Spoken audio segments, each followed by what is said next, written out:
Hello students, how are you all? So I'm Akash Gupta again, and today we will discuss the last chapter of this series, the semiconductor physics. Again, this is very important for your every examination. Even in boards, you get 7 marks out of 35 from this tiny chapter. So that makes it more important. Okay, so let us see what we are going to learn today. So, first of all, we will begin with understanding the basics of semiconductors and PN junction. Then we have a very special device called transistors, and we will study their applications. And finally, the logic gates. Logic gates are actually another applications of the two PN junction and transistors. So, let's begin. Let's not waste time. And we will begin with the semiconductors. So, what are semiconductors? Actually, as the name suggests, they are half conductors. So, conductors are known for their conductivity, but the semiconductors are having less conductivity. They are having less conductivity than conductors, but they are having more conductivity than insulators. So, their conductivity lies between conductors and insulators, and those are actually semiconductors. Okay, the popular examples are germanium and silicon. They are the widely used semiconductors. Okay, as the conductivity lies between insulators and conductors, similarly the resistivity also lies between insulators and conductors. They are more resistive than conductors, but they are less resistive than insulators, as insulators have a very high resistance. You all know that. Also, one very important point is, if you increase the temperature of a conductor, their resistance increases. But resistance of semiconductor decreases with temperature, and their temperature coefficient of resistance is actually negative. I hope you remember the temperature coefficient of resistance is given by dr by r d theta. So, if you increase the temperature, d theta is positive, but the resistance decreases, so dr is negative. That makes alpha negative for semiconductors as well as insulators. That's why as resistance decreases, the conductivity increases with temperature for semiconductors and insulators, while that for conductors, the conductivity decreases with temperature. So remember this point, that's very important aspect. The second, now we are going to understand the band theory of solids, and that is the basic of semiconductor physics. Okay, I think you all know that the energies of electron in an atom are fixed in every shell. Okay, as you must have heard or learned it in the chapter of atomic structure, according to Bohr's theory also, every electron in every shell has a fixed energy for an isolated atom. But if you join large number of atoms to form a solid, okay, what happens? The interactions between atoms increases. The electrons of one atom interacts with other atoms also, and the surrounding of any electron is not same. So what happens? The inner shell electrons have still the same energy level as before, but the outer electrons, means the valence electron, which are in the outer shell of the atom, they also interact with other atoms in the neighborhood. Okay, and that is the reason the electrons in the outer shell have different energies for different atoms, and all these energy lie in a small range. So for outer shell electron, the energy is not fixed, but it lies in a small range, and this range is called the energy band.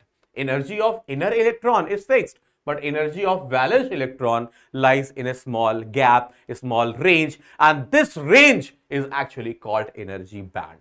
Okay, we also call it valence band, as this electron is in the outer shell and it helps in forming bond. That is why we call it valence band. Okay. Few valence band electrons somehow gain energy from the surrounding and they jump and get free.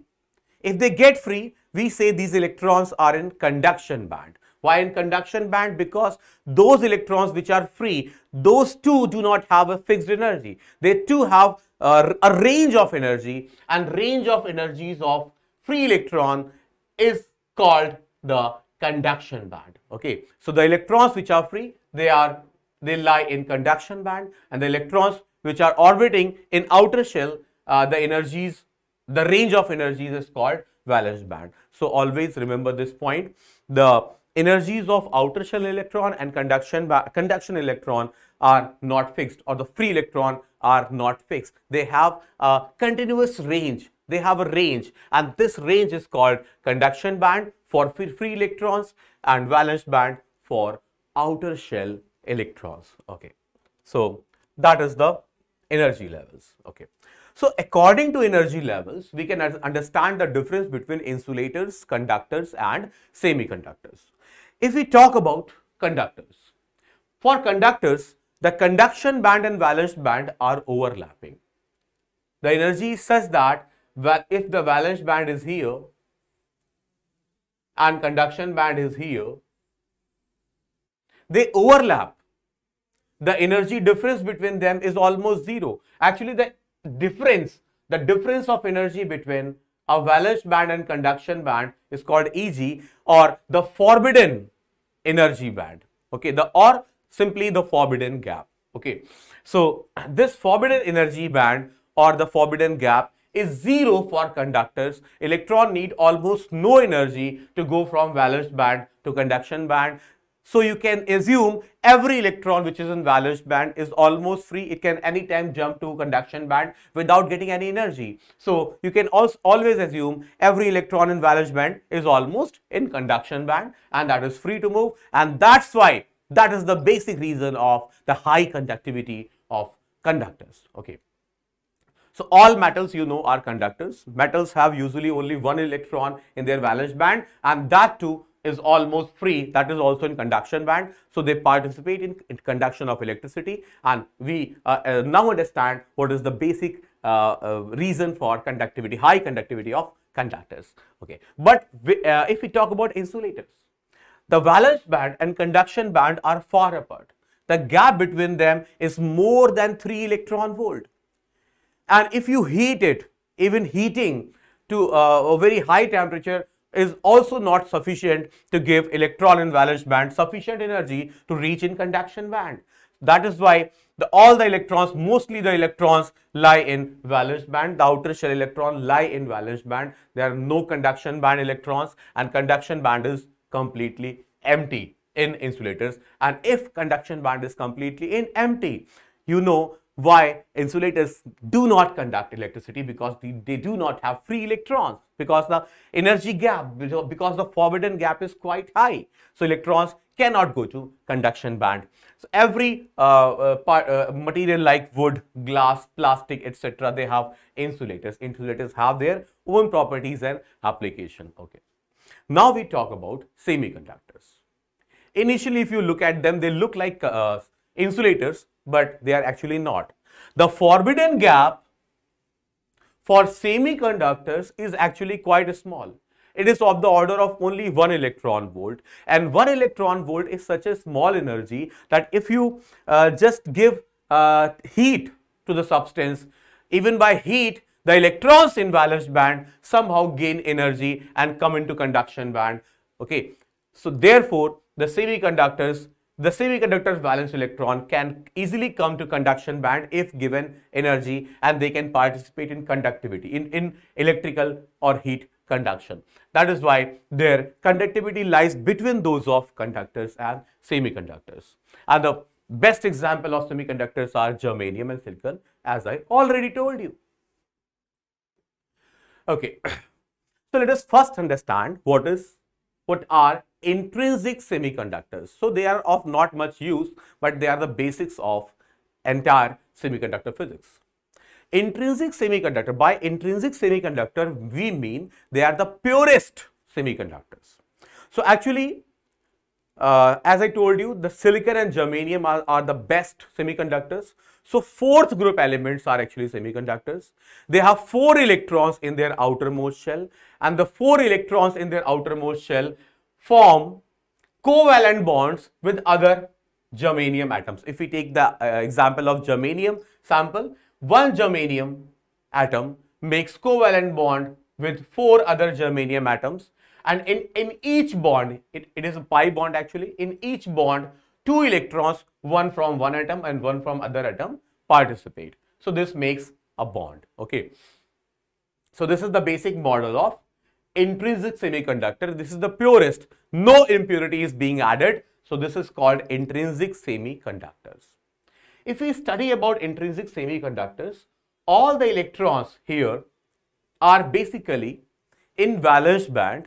If we think of a sample at very, very low temperature.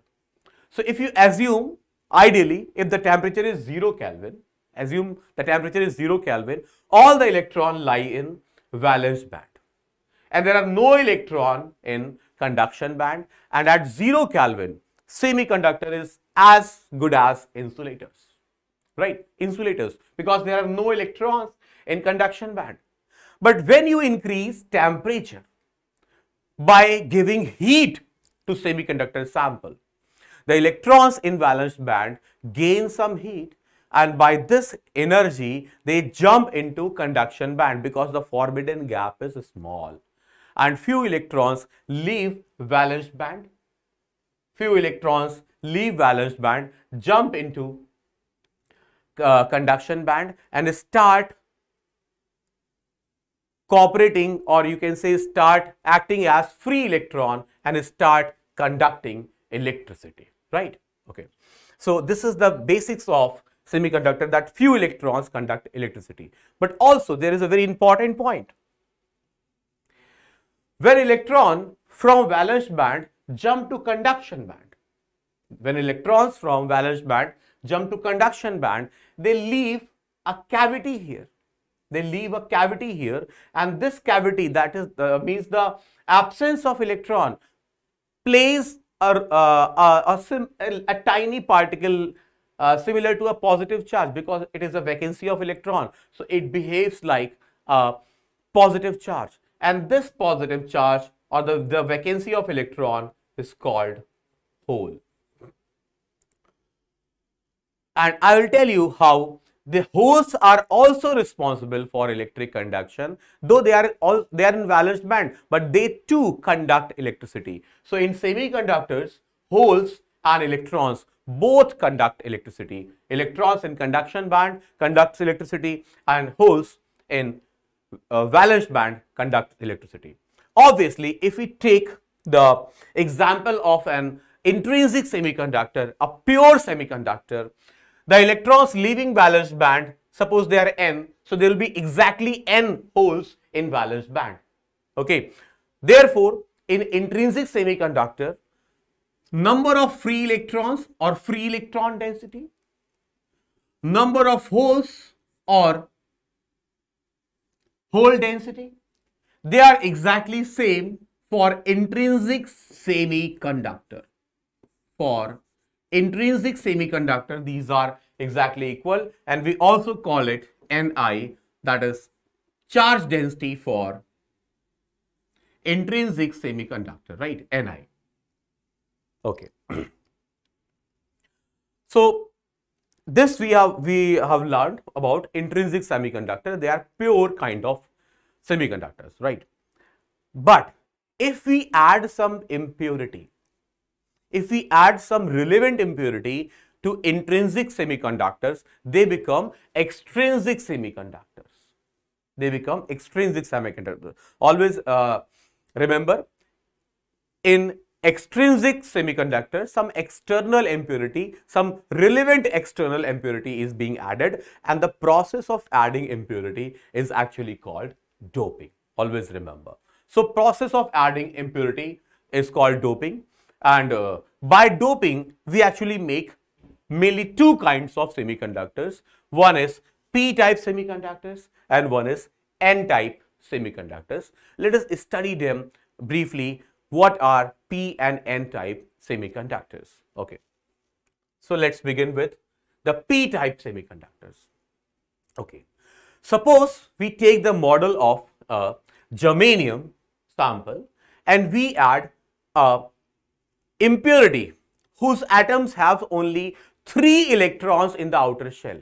If they have only 3 electrons in the outer shell, they will be called trivalent. So if we add a trivalent impurity to a germanium sample, what happens? The 3 electrons of this impurity, this is boron actually, the 3 electrons make covalent bond with 3 germanium atoms. Here also we have a bond, but here 1 electron is missing. 1 electron is missing, and the missing electron plays the role of a hole. So what happens? Holes are still here. Holes are still here, but it adds more holes to the semiconductor. So here what happens? The hole density increases. The hole density increases. Okay. And as hole density increases, some of the free electrons falls into hole.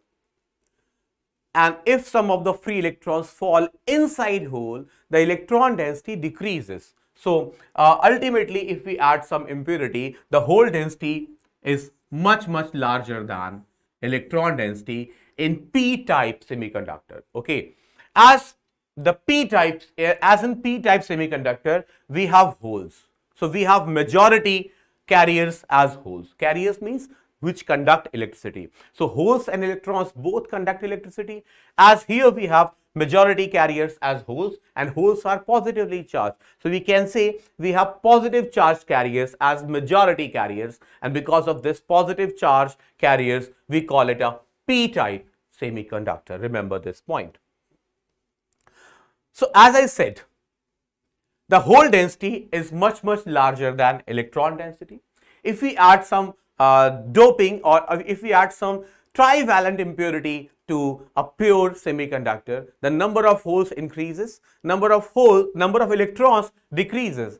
But surprisingly, the multiplication of hole density and electron density, this multiplication remains always a constant, and which is equal to Ni square, where Ni stands for the intrinsic electron density or intrinsic hole density or intrinsic charge carriers density. So remember this point for any kind of semiconductor, whether it is p-type or I'll tell you in n-type also, the number of charge carrier, the electron density, the hole density, the multiplication remains always same. Let me tell you one example of it. Suppose initially, if we take an intrinsic semiconductor, and if we had Ne and Nh as 4 and 4, obviously the number should be very large. So let us say they are 4n and 4n. So their multiplication is what? Ne, Nh, multiplication is what? 16. But when we add impurity, it becomes extrinsic semiconductor. Here electron density decreases. Let's say it becomes 2. It becomes 8. And still the multiplication remains 16.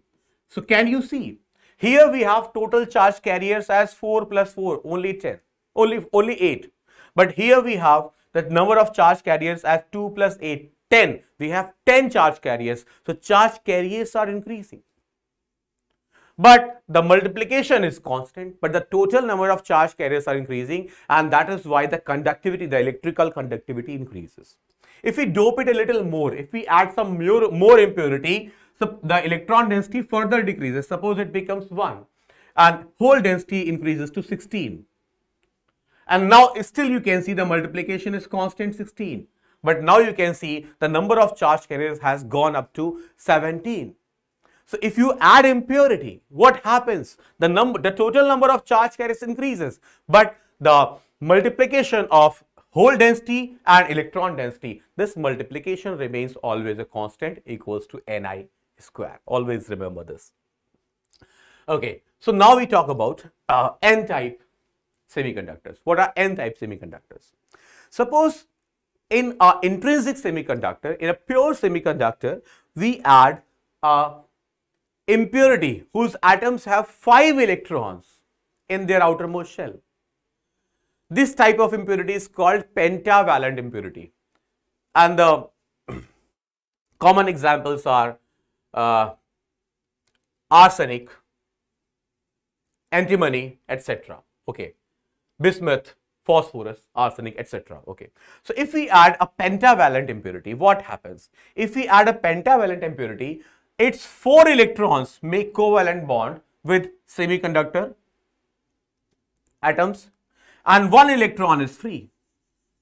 1 electron is free.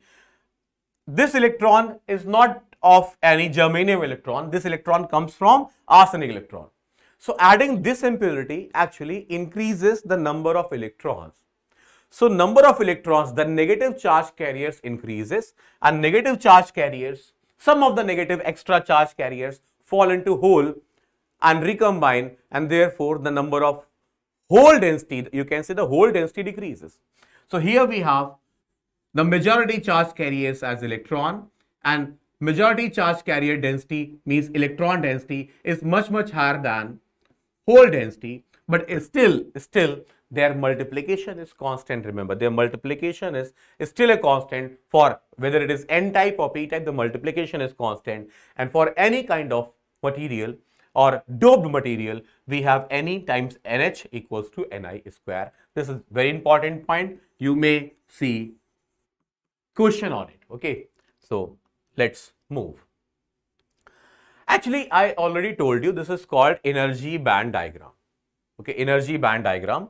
Let me revisit it. Yes, here. Actually, on an average, if we talk about an intrinsic semiconductor, the number of holes and the number of free electrons in conduction band are equal.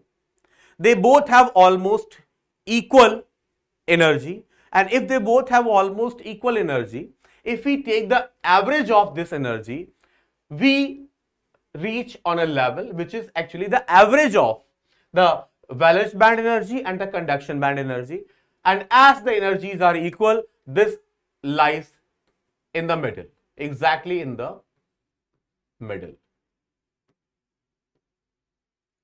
And this average energy level is actually called the Fermi energy level or Fermi energy. Remember this point, it is just a mathematical thing, and if it lies exactly in the middle, it means that holes and electrons are equal, they have almost equal energy, that therefore it is lying exactly at the middle. And if it lies in the middle, we are sure that the sample is an intrinsic semiconductor or pure semiconductor. Remember that. But when we add impurity, suppose we add a trivalent impurity. Okay, suppose we add a trivalent impurity. So what it does, the trivalent impurity actually increases number of holes. So in case of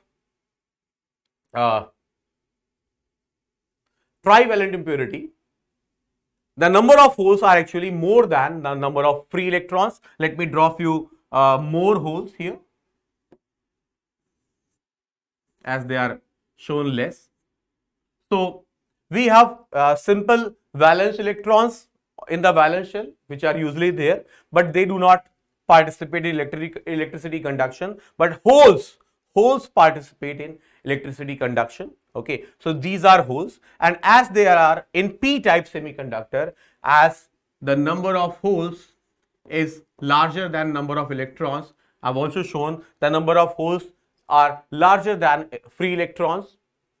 So here the free electrons are less, the holes are more, and therefore the Fermi energy level is close to valence band, is close to holes. So the energy, the Fermi energy is not in the middle. For p-type semiconductor, the Fermi energy, or you can say the average energy, is very close to valence band because the number of holes are large as compared to the number of free electrons in the sample. Okay. Now if we take the example of an n-type semiconductor, you know that in n-type semiconductor we have large, very large number of electrons. The number of electrons are very large than number of holes, and if number of free electrons are very large, obviously the average of the two will lie very close to the conduction band. Therefore, I have shown here the Fermi level very close to conduction band. So this is a sure test If Fermi level is close to conduction band, it is an N-type semiconductor material. If Fermi level is close to valence band, it is a P-type semiconductor material. And if Fermi level is in the middle, it is actually an intrinsic semiconductor. Do not forget that. So suppose we have a question, and in this question they say this is conduction band, valence band, conduction band, valence band, conduction band, valence band, and this dotted red line represents Fermi level. If this dotted line represents Fermi level, we have to check which material, which option belongs to which material. So here, as you know, Fermi level is very close to conduction band. In conduction band, what is in conduction band? Electrons. So electrons are actually large here in this first case. And if electrons are large in this case, this must be an N-type semiconductor material. Okay. This must be an N-type semiconductor material. Here we have the Fermi level exactly in the middle. So it must be an intrinsic semiconductor.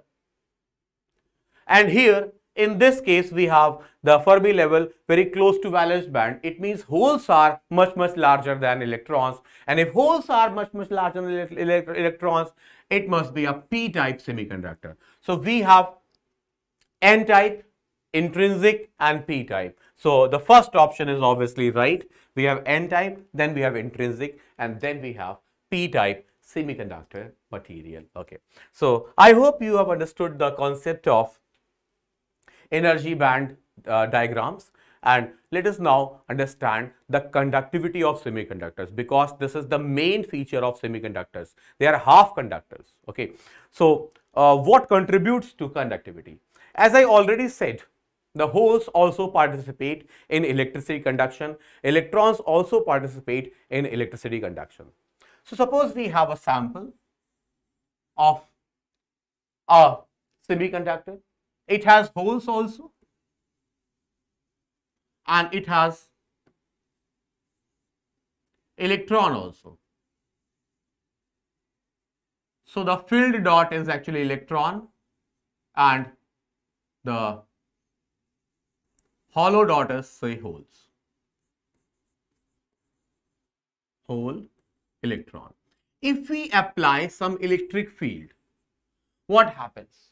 If we apply some electric field here, external electric field here, holes start drifting towards the electric field because holes are positively charged. So obviously they move in the direction of electric field, and if they move in the direction of electric field, they contribute a current in the direction of electric field, and say this current is IH. And corresponding current density is, say, JH. You know, the current per unit cross section is called current density. So current density is JH. But electron, as they are negatively charged, they start drifting towards left or in the opposite direction of electric field. And if electron move towards left, they contribute a current towards right. Let's call this current as IE, and the corresponding current density is JE. So definitely at any point of time, at any point on space, the net current density J equals JH plus JE. JH plus JE, because both currents are in same direction. I hope you know I equals NEA VD, and if you bring A on the left, I upon A, that is current density J, it becomes NE VD. I also expect you understand what is the definition of mobility. Mobility is actually drift velocity per unit electric field. Let's remind, you must have heard this in the chapter of electricity conduction, but let's remind, mobility is drift velocity per unit electric field. Okay. So I can write JH as number of hole density, electronic charge, and drift velocity of holes, plus current density because of electron as NE VDE. Okay. this is the current density. But I think you understand the current density is also given as sigma times electric field, conductivity times electric field. This is microscopic Ohm's law, which says current density equals conductivity times electric field. So it becomes sigma times E equals NE. Let's take E common.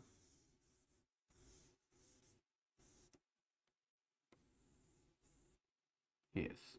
Let's take E common. It becomes NH. VD. VD we can write as mobility times electric field. But as this drift velocities of holes, we can write mobility of holes times electric field plus NE. E is common. Mobility of electron times electric field. The electric field is common, so you can cancel from everywhere. And the conductivity now becomes E times NH, mobility H, mobility of holes, plus NE and mobility of electrons. So this is conductivity in case of semiconductors.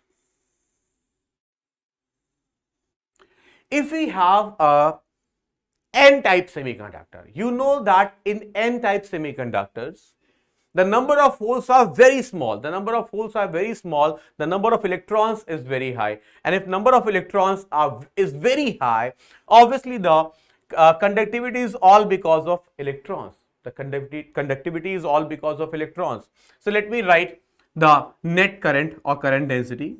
Current density in N-type materials is only because of electrons. And you can write it as NE E VDE. You can also write VDE as mobility of electron times electric field. Okay, and this is for N type. We are considering the number of electrons are very higher as number of holes. So approximately the current density in N-type materials is simply N or number density of electrons multiplied by electronic charge times drift velocity of electrons. Similarly, if we talk about a P-type material, the current density in P-type material would be number of hole density times electronic charge multiplied by drift speed of holes. Okay. Let me tell you one very important thing. The mobility of electron. Actually, if we just imagine a semiconductor material, we experimentally find that the drift speed of electron is very high as compared to the drift speed of holes. Why? Because the electrons lie in conduction band, which is at higher energy. Okay, so drift speed of electrons is more, so mobility of electrons is generally found more than mobility of holes. So also note that mobility of electrons is more than mobility of holes. Just remember this fact. Okay, let's see what we have next. This question says mobility of electrons in a semiconductor is defined as, you already know it is drift speed upon electric field. Now they say for an N-type semiconductor, the density of electron is given as 10 to the power 90 per meter cube, and mobility is also given. And they are asking you, what is the resistivity of semiconductor? What is the resistivity of semiconductor? And they are also saying, as it is an N-type semiconductor, you can assume the number of electron is much higher than number of holes. So I think you already know the conductivity is given by number density of electron times electronic charge and times the mobility of electron. So as you know, the resistivity is actually have a look here. You have conductivity as electronic charge times Ne times mu, mobility of electron. So as the resistivity is reciprocal of conductivity, you can say resistivity would be equal to 1 divided by Ne, E and mu E. Okay, let's put the values. Ne is 10 to the power 19. Electronic charge is always 1.6 times 10 to the power minus 19. So they cancel out. And mobility is given as in SI units 1.6. 1.6. So if you try calculating this, you will find resistivity very close to 0.399 ohm meter. 0.399.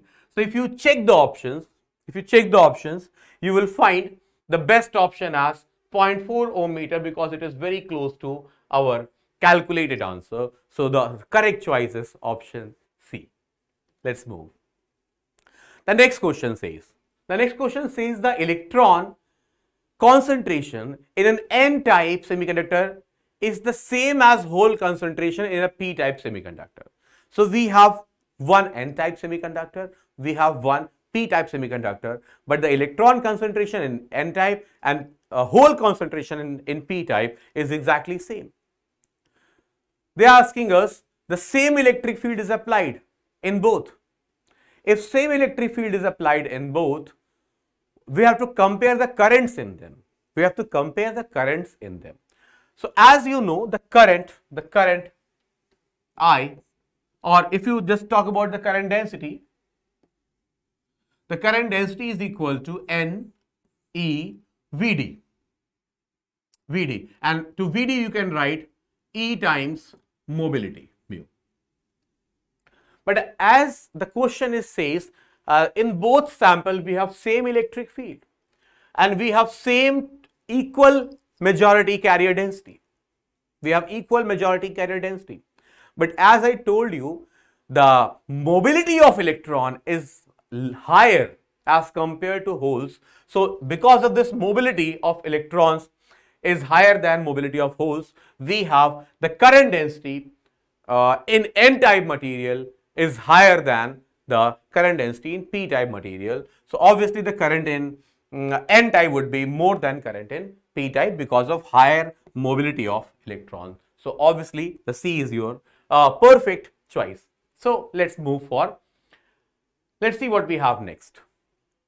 So I think now you understand what is a P-type semiconductor, what is a N-type semiconductor. Okay. Now if a P-type semiconductor and an N-type semiconductor are joined, and they are not just put together, they have joined in a spatial manner such that the bonding is continuous throughout. The bonding is continuous throughout. So actually they have spatial methods of joining a P-type and N-type semiconductor, so that at the boundary there are P bonds. There are P bonds between the two. Okay, so bonding is continuous actually. What we see, let me draw a diagram. Suppose we have a P-type semiconductor, a N-type semiconductor, and they are joined. So what do we have? We have holes as majority carriers in P-type and electrons as majority carriers in N-type. They both have mobility, they both have energy, and they both have, because of thermal energy, they both try to move around, right? Just like gas, they move around at every possible place. Okay, and they move just like the gases diffuse. So at the boundary, the holes try to diffuse into N-type material, and electrons try to diffuse into the P-type region. And because of this diffusion, some of the electrons come on the left side, that is in the P side, and as electrons come in the left side, this region becomes negatively charged, and holes enter the right side, And when holes enter the right side, they take an ion, and enter into ion, and they recombine with that. So hole and electron recombine here, or hole and electron recombine here and make a positive layer, and electron and hole recombine here and they make a negative layer here. So this layer behaves like a capacitor.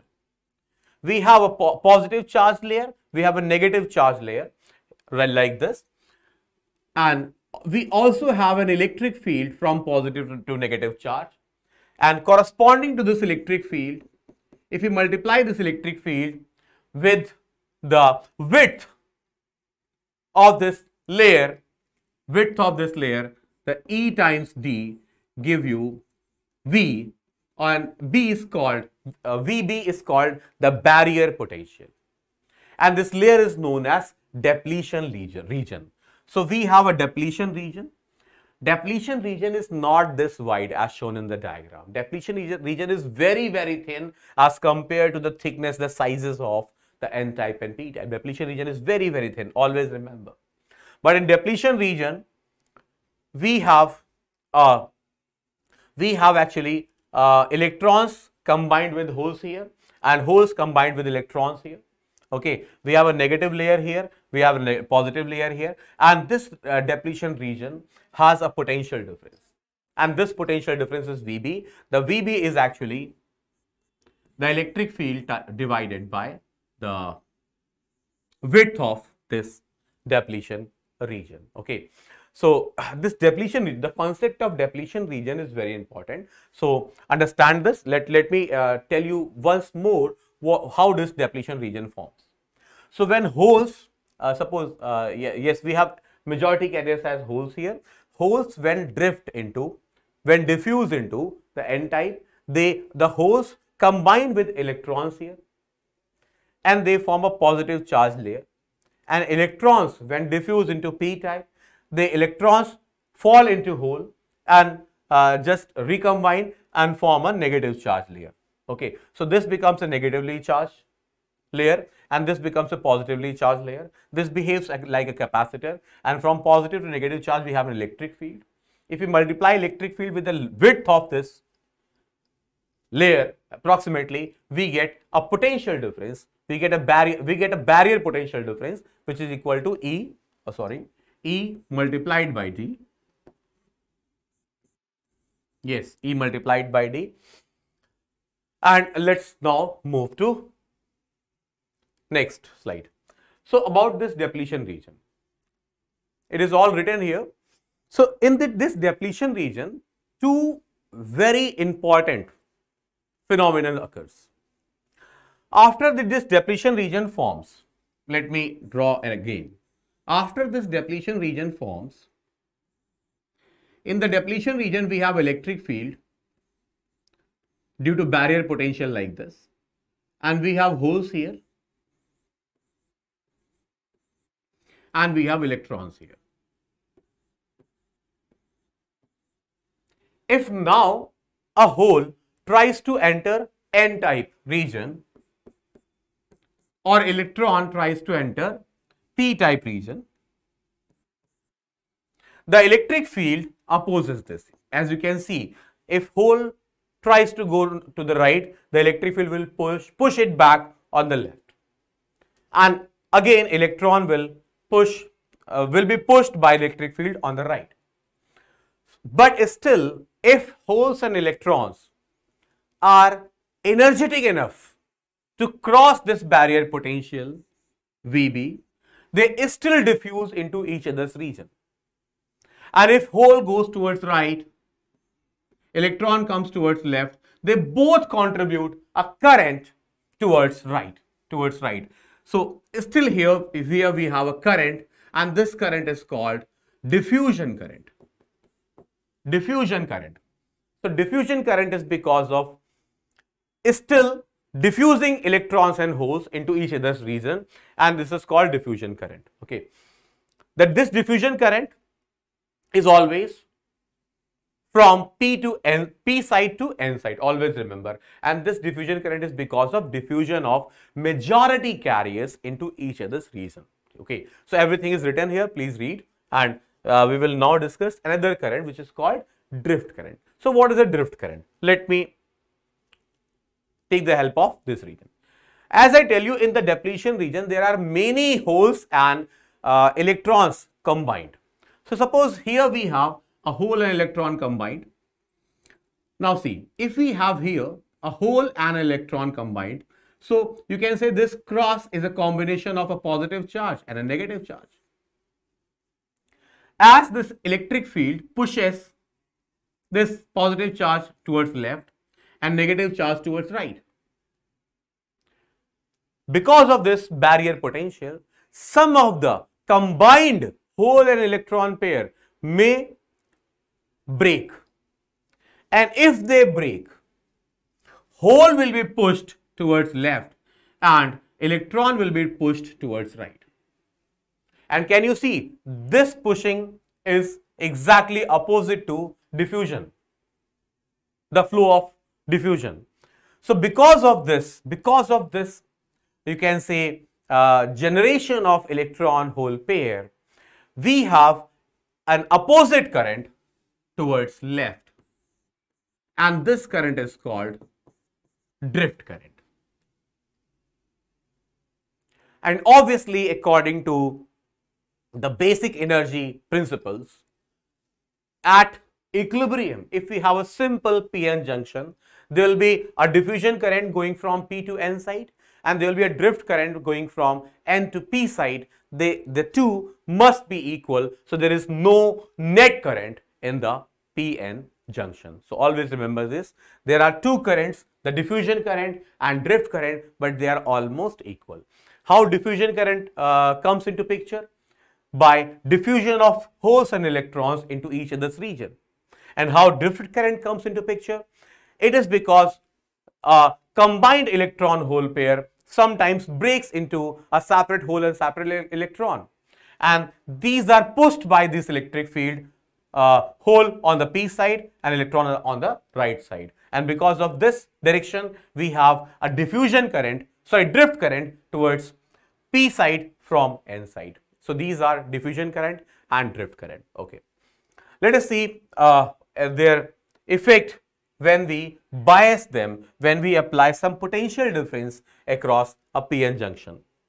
But first, let me tell you, this is a p-n junction, this is a p-type material, this is an n-type material. Okay, so actually there are two terminals of this device. This is called a p-n junction, and there are two terminals, the p junction and the n junction. Okay, the p junction and the n junction, right?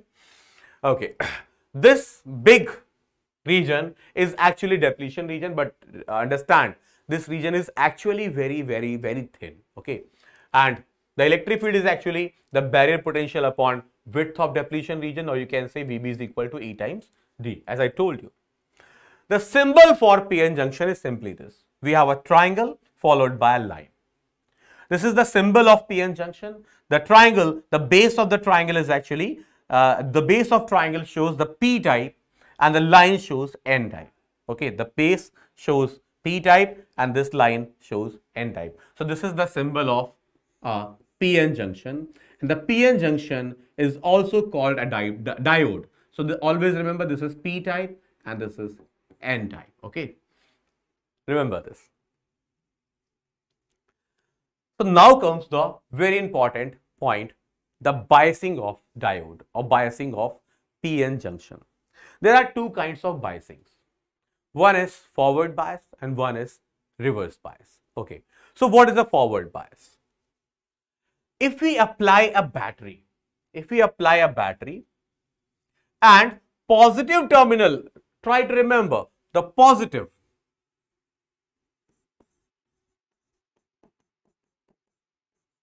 The positive terminal is connected to P side and the negative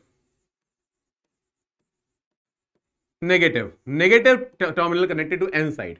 So if positive P side or positive side is connected to P type, the negative N or N side is connected to N type. This is called forward bias. This is called forward bias. Okay, this is called forward bias, and I think you understand. In forward bias, we have majority carriers as holes here, and here we have majority carriers as electrons. So when positive is connected towards holes or p-type, the holes which are positively charged are actually pushed by the positive potential and they try to enter n side, and the electrons in n side region, they are attracted by the positive potential of the battery and they actually try to move to p side. This increases diffusion current. This increases diffusion current, and we see a lot of current here. We see a lot of current here in forward bias. Okay, so remember this. In forward bias, we have diffusion current very, very big, very, very bigger than drift current. Okay, we have diffusion current very, very bigger than drift current. Okay, so this is forward bias. Okay, but if we connect the positive terminal of battery to n side and negative terminal towards p side, it is exactly opposite. So if we connect like this, what happens? The positive potential of battery pulls n electrons here, and the negative potential of battery pulls holes here. So by this, the diffusion process almost stops. The diffusion current almost becomes zero. Diffusion current almost becomes zero. It tends to zero. But still we have a little drift current. And as now the drift current is more than, obviously it is very small, but still it is more than diffusion current. So we have a current from n side to p side, and which is mainly the drift current. Okay, which we have mainly drift current, but this is a very small current as compared to the diffusion current in forward bias. Okay, so we have a small current here, we have a small, and we have a big current here. So here we have in forward bias, remember, in forward bias we have big current, and here we have a small current. So same diode in forward bias works as a very small resistance, and the current is big because resistance is small. So here we say in forward bias, resistance of diode is small, in fact very small. And reverse bias, as current is very small, the resistance is very high. So we have resistance of diode in reverse bias very high. If we talk about an ideal diode, remember, if we talk about an ideal diode in forward bias act as a simple conducting wire, means they act as a zero resistance wire, and in reverse bias the reverse current is actually almost zero, so they behave as an open circuit or infinite resistance. Always remember, they act like insulators in reverse bias. So same diode, in one case, in forward bias case, act as a short circuit, and in reverse bias case acts as a open circuit. Isn't this amazing? Okay. So this is exactly what I have told you right now. Just read all the points carefully, and by reading, after reading this, you will understand the difference between a forward bias and a reverse bias. Okay, so let's move.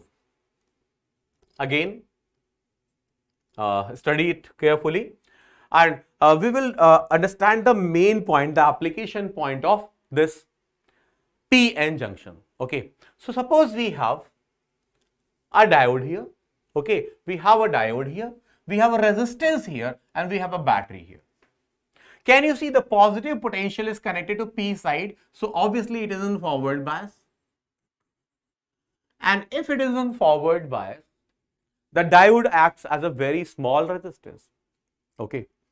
But try to remember, there is a barrier potential there is a barrier potential inside diode, VB. Okay, so the current flows only when the applied potential, the applied EMF is more than VB. Then only current flows. Okay, then only current flows. So current is actually, you can say, the net EMF. The net EMF in the circuit is E minus barrier potential, because barrier potential actually opposes the EMF of the battery. Okay, and as this opposes EMF of the battery, the net EMF here is E minus VB, and obviously high current will flow if E is more than VB. Remember, VB is called barrier potential or sometimes called knee potential, right? So the current in this circuit would be simply the net EMF, which is E minus VB, and divided by net resistance. What is the net resistance? This resistance R plus resistance of diode. Sometimes we take diode resistance as very small, but again, diode acts as a sometimes acts as a very low resistance and sometimes acts as a very high resistance. So I have written that diode resistance as RF. RF represents the diode resistance in forward bias. So this is the current in ordinary diode, and this current is E minus VB divided by R, the resistance we have applied, plus the forward bias diode resistance. Okay, so these are actually the symbols used. Always remember the power developed across the diode. So as you know, power is simply V times I. So across the diode, the potential is VB and current is, say, I. So power developed would be simply VB times I. Okay, and power developed across the resistance, that is simple. Across the resistance, we have potential as E minus VB, because E we have here minus VB. So the remaining is across the resistance. So across the resistance, the voltage is E minus VB times I. It is the power developed across the resistance. That's simple. Okay. Now, the VI characteristics. These are simply current and voltage graph in case of diode. Okay. So I have plotted the voltage on the horizontal axis and current on the vertical axis. Let us try to understand. Okay. Suppose actually the barrier potential for silicon, if we talk about barrier potential for silicon, it is nearly 0.7 volt, and for barrier potential for germanium, it is actually 0.3 volt. So in terms of barrier potential, germanium is better than silicon. Okay, but remember, we widely use silicon because silicon is excessively available, first thing, and silicon is more stable in terms of thermal stability. Okay, so obviously if when we use electronic devices, we use calculators, we use computers, we use supercomputers, there is always a problem of heating. So actually the devices must be thermally stable. That's why this thermal stability makes silicon a better semiconductor than the germanium. Okay. So the barrier potential is 7. And when applied voltage, which we have written E in the last slide, you can also write V. Suppose we have applied the voltage of battery as V. When battery voltage V is less than 0.7, this is almost 0.7, we have almost zero current. Okay, because the current doesn't flow there. But when the battery's voltage increases than the knee voltage or barrier voltage, we see a lot of current in forward bias. The positive voltage means the P is positive as compared to N. And if P is positive as compared to N, we see a lot of forward current. We see a lot of current in forward bias after the battery voltage is more than 0.8. Always remember this. Okay. So before knee voltage, we have almost no current. After knee voltage, we have a lot of current. Okay. Okay. Next, we talk about the reverse bias. So if we make the voltage of battery negative, okay, as you can see, there is almost no current for very large voltages. Why? Because in reverse bias, the diode acts as an open circuit. The diode acts as an open switch. Its resistance is very, very high. Its resistance is very, very high. And if resistance is very, very high, there is no current. There is almost no current. There is a negligible amount of drift current, as I told you, but assume that a small drift current is almost zero. So there is no current up to a point. And at this negative voltage, what happens?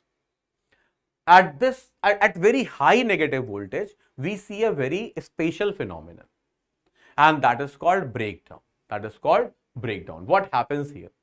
Actually, at a very special voltage, at a very special reverse voltage, many electrons from valence shell or orbiting shell come out of the atom and start conducting.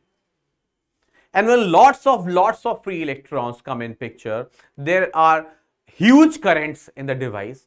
And if there are huge current in the device, this actually is called breakdown. So at a certain very high negative voltage, the device, the PN junction, breaks down. And after breaking down, there is a release of lots of free electron.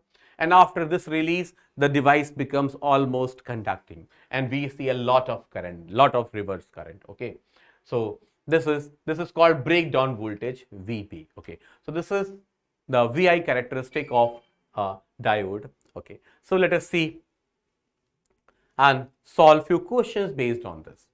Always remember, when P side is positive with respect to N side, when P side is positive with respect to N side, the device is in forward bias. Okay, so if we look at this, let us check whether it is in forward bias or reverse bias. You all know this is P side, this is N side, and if you compare these two voltages, -2 volt and -1 volt, I think you know the -2 and if you compare between -2 and -1, -1 is actually at higher potential. And if -1 is at higher potential, you can say N is at higher potential. And if N is at higher potential, this is in reverse bias. Okay, this is in reverse bias. If we check this, you can easily see, if you compare -5 and -3, actually again -3 is at higher potential than -5. And if -3 is at higher potential, again we have higher potential at N side. And if we have higher potential at N side, this is also in reverse bias. Because for forward bias, the P side should be at higher potential. Remember this. If we look at this, again, we have zero, we see the sign of earthing. So we have 0 volt here, and we have minus 5 volt here. If we have -5 volt here, again, -5 is lower than 0, 0 is higher than -5, and we have higher voltage at N side. So this is again reverse bias. And if you check here also, we have 0 volt here and 2 volt here. Again, we have higher voltage at N side. So this is also a reverse bias. So these are few examples of reverse bias, how to check whether the device is in forward bias or reverse bias. Okay. There's one more very important thing.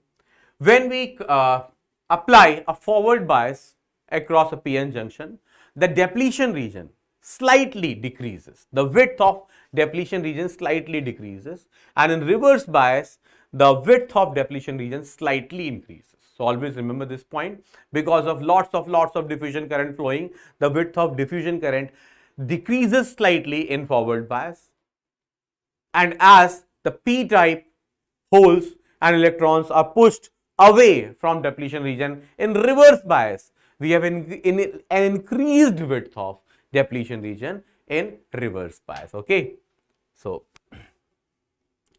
let's see what we have next.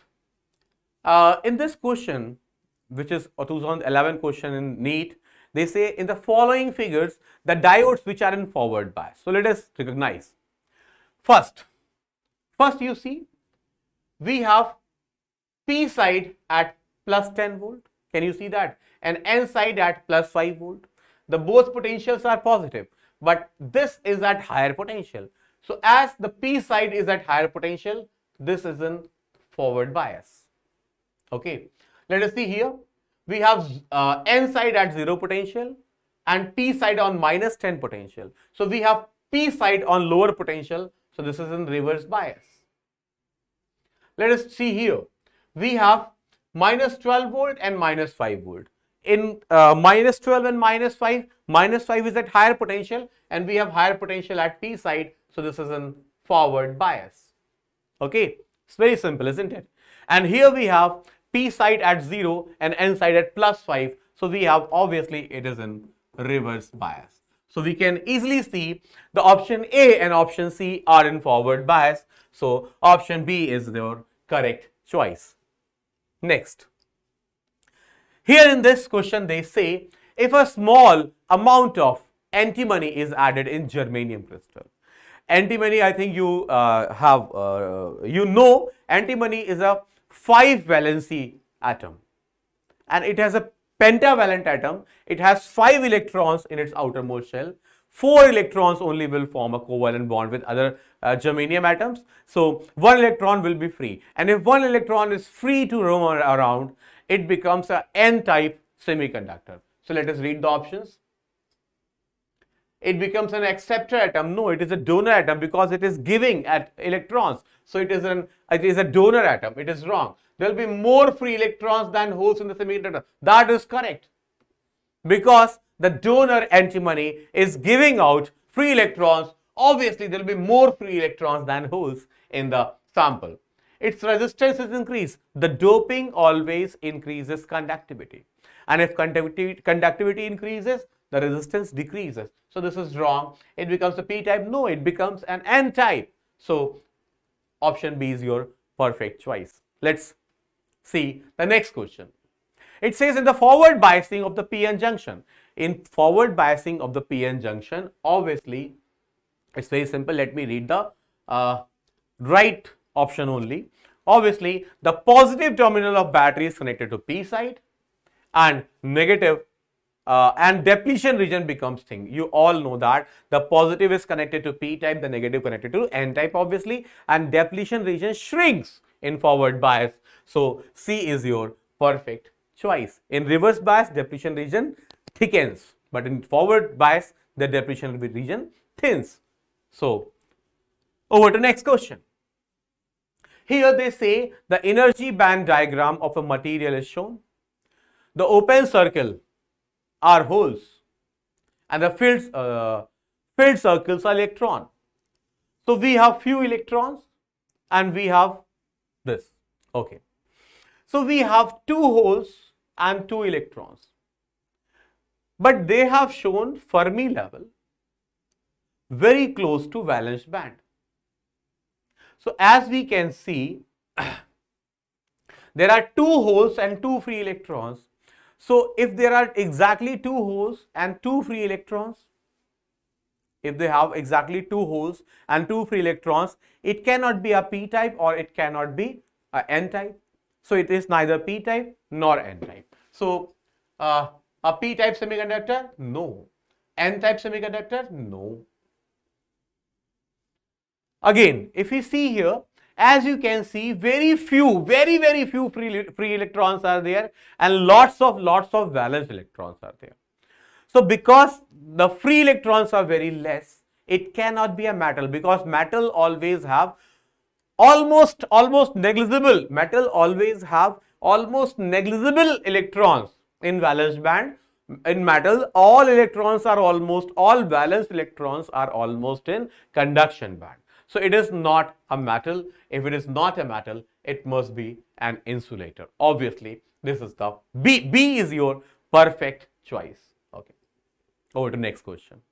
Here we have a PN junction diode, and it says if we change in temperature due to heating, it affects what? If we increase the temperature, the overall conductivity increases. And if overall conductivity increases, it will affect both the reverse resistance also and the forward resistance also. So option A and B are obviously wrong, because they say only forward resistance, it affects only forward resistance. In A it says it affects only reverse resistance. Both resistance will be affected. And if both affect both resistance are affected. It affects the overall VI characteristics of the PN junction. So D is your most perfect choice. Next question. In this question, they say for a p-type semiconductor, which of the following statement is true? Okay, let's see. We have electrons are the majority carriers. No, for a p-type, we have holes as majority carriers. Holes are the majority carriers, and trivalent atoms are the dopant. Isn't this correct? Yes. How holes are created? When we when we dope a material, intrinsic semiconductor material by a trivalent impurity, then only holes are created. So obviously for a p-type, the holes are the majority carriers and the dopant is trivalent. Okay. Obviously C is wrong. In C they say holes are the majority carriers, but the pentavalent, no, pentavalent is not added, because if you dope the material by pentavalent impurity, the free electrons are generated. The free electrons are generated and it becomes N-type. So it is wrong. It is also wrong. B is your perfect choice. Let us see what we have next. Now they say the increase in the width of depletion region is due to. So you all know the depletion region increases when we apply a reverse bias on the PN junction. So in reverse bias only, the depletion region, the thickness of depletion region increases. Never forget this. Okay. Next. This time they say what is the reading of emitter for a silicon diode in the given circuit. We all know that in silicon diode, the barrier potential VB is actually 0.7 volt. And as I told you in application part, the net EMF in this circuit would be E, that is 3 volt, minus barrier potential, that is 0.2 volt, 0.7 volt, and divided by the resistance. Okay. As there is a 200 ohm resistance in this circuit, okay, and the forward bias resistance of diode is not given. If the forward bias resistance of the diode is not given, you have to assume it very small, very, very small, so we can ignore it, and the total resistance is only 200. And if you solve this, the current comes out to be 11.5 milliampere. So A is your perfect choice. Okay, so that was a simple question. Let us see what we have next. Here we have two diodes, germanium and silicon. And as you know, the barrier potential for germanium is 0.3 and for silicon it is 0.7. And net voltage across the loop, in forward bias is the battery voltage minus barrier voltage. I think you all remember this. V minus VB is the net EMF in the loop. So, if we have these two voltages, initially both are in forward bias. Okay, this is a low voltage path, so this will be taken, and the potential here is obviously, it is 12 here. So here it will be 12 minus 0.3, that is 11.7 volt.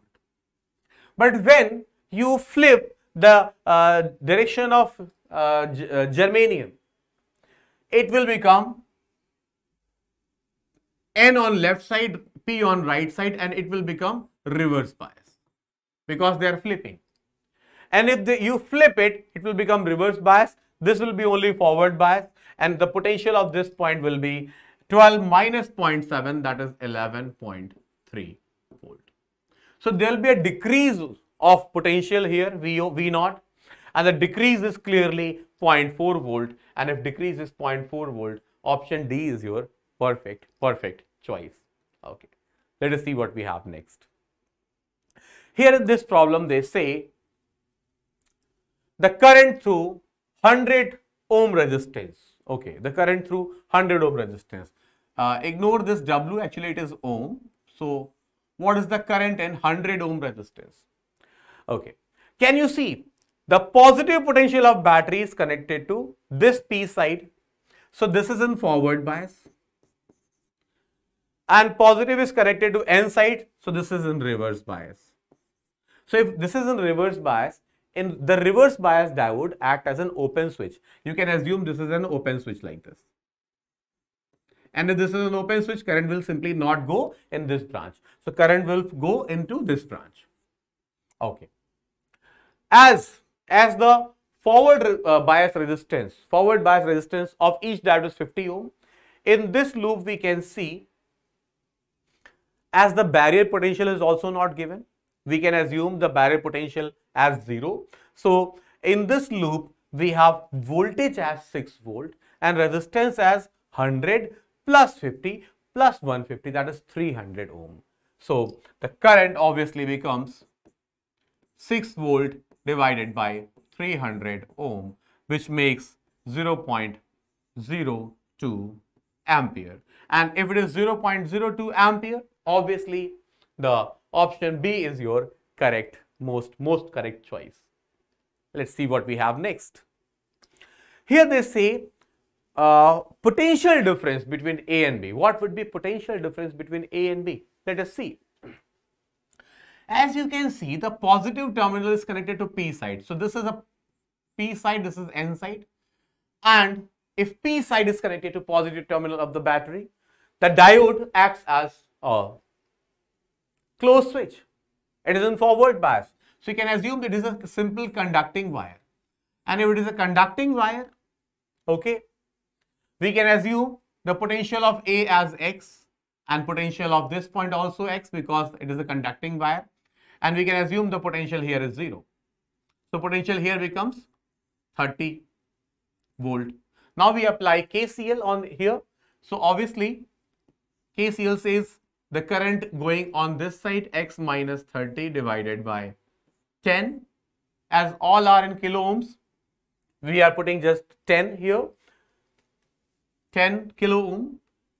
Current going this side would be X minus 0 by 10, so it becomes X by 10, plus current going this side becomes X by 10 equals to 0, because these three currents are leaving this junction. So some of the three currents should be some of the incoming currents according to KCL, and there are no incoming currents as according to our assumption. So the sum of these three currents is 0. So you cancel this 10 and 3x becomes 30. So x becomes 10 volt. And as x becomes 10 volt and it is at 0 volt, the potential difference across 10 kilo ohm is simply 10 volt. Okay. So option C is your correct choice.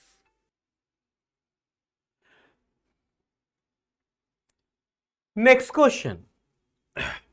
Here in this question they say both the diodes used in the circuit shown are assumed to be ideal and have negligible resistance when they are forward biased. Okay.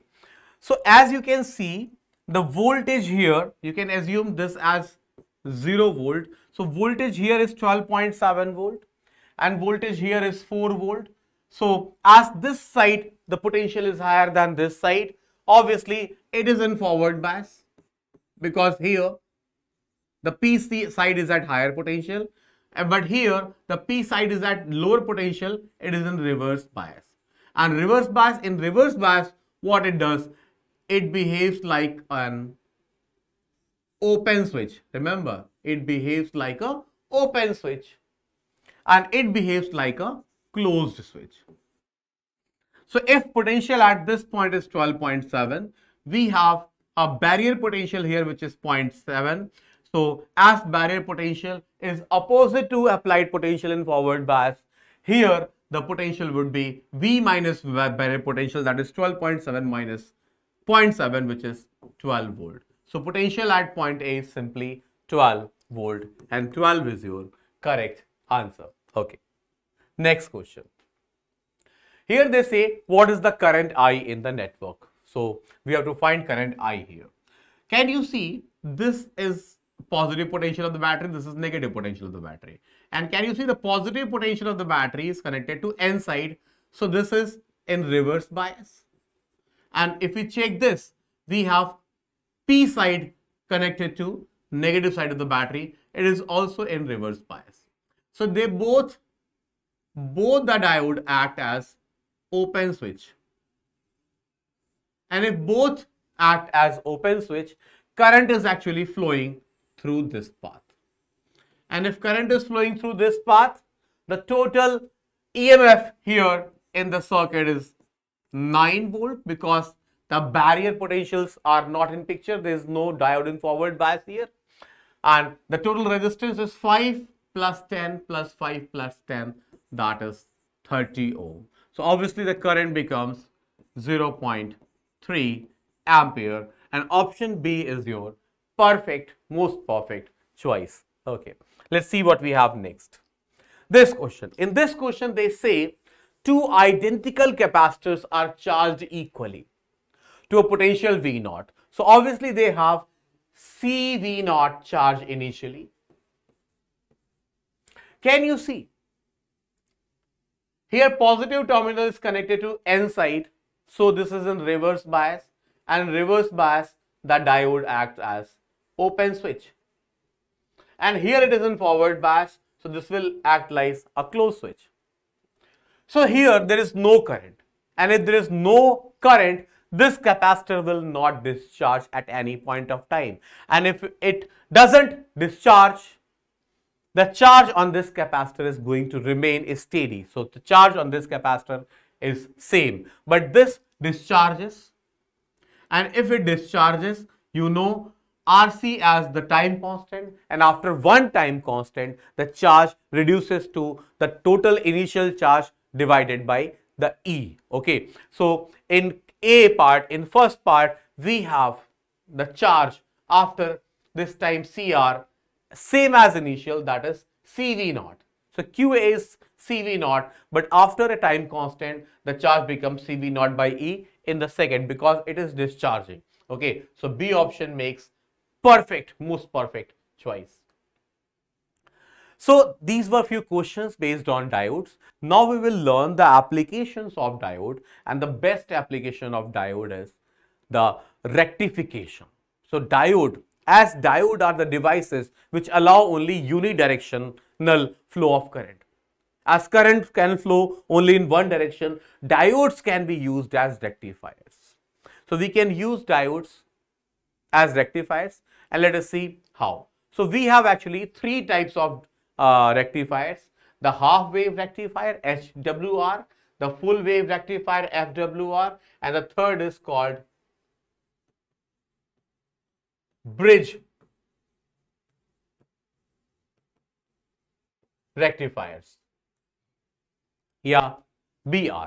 Okay, so let us understand their working, how they are working as rectifiers.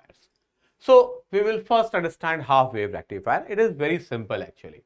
We have applied an alternating signal on the left side, means on the input side, and we have a simple diode and a load resistance on the right. Okay. In half cycle, in first half cycle, when this side is positive with respect to this side, the diode is in forward bias. And if it is in forward bias, the whole potential is transferred here, and we get the positive pulse in the right side also. That's simple. But in the next cycle, then in the next half cycle, the lower side is positive, the upper side is negative. And now diode is in reverse bias, and if diode is in reverse bias, it doesn't conduct. So we don't see any negative pulse here. Again, we see a positive pulse here. So we only see positive pulse in rectified output waveform. And as we see only positive pulses in rectified, no negative pulses, we can say the signal is rectified. There is no negative pulse. But as it is rectifying only half wave, it is not flipping the negative wave, we say it is a half wave rectifier. Okay. But if in the same circuit we use two diodes and we connect the resistance like this. Okay. Actually, the middle of this section is earth, and this is also earth. You can say this point and this point are same. So as you can also assume, this resistance is not here, this resistance is connected here. Okay. And this point is actually middle point of this coil. So when we send a positive pulse here, this side is positive with respect to lower side. And if this side is positive with respect to lower side, you can say this diode conducts. And if this diode conducts, it sends current in this direction. And it is in reverse bias, so it doesn't conduct. And if it doesn't conduct, we have a positive pulse as an output. But when the polarity flips here, the polarity also flips here. The lower end is negative with respect to upper end. And when lower end is positive with respect to upper end, lower end is positive with respect to upper end, we have this diode conducting, this diode in forward bias, this in reverse bias. And if this is in forward bias, this will send current like this. So on both pulses, we see current towards left, means in same direction. So across the load resistance, we have positive pulse like this and the negative pulse flipped like this.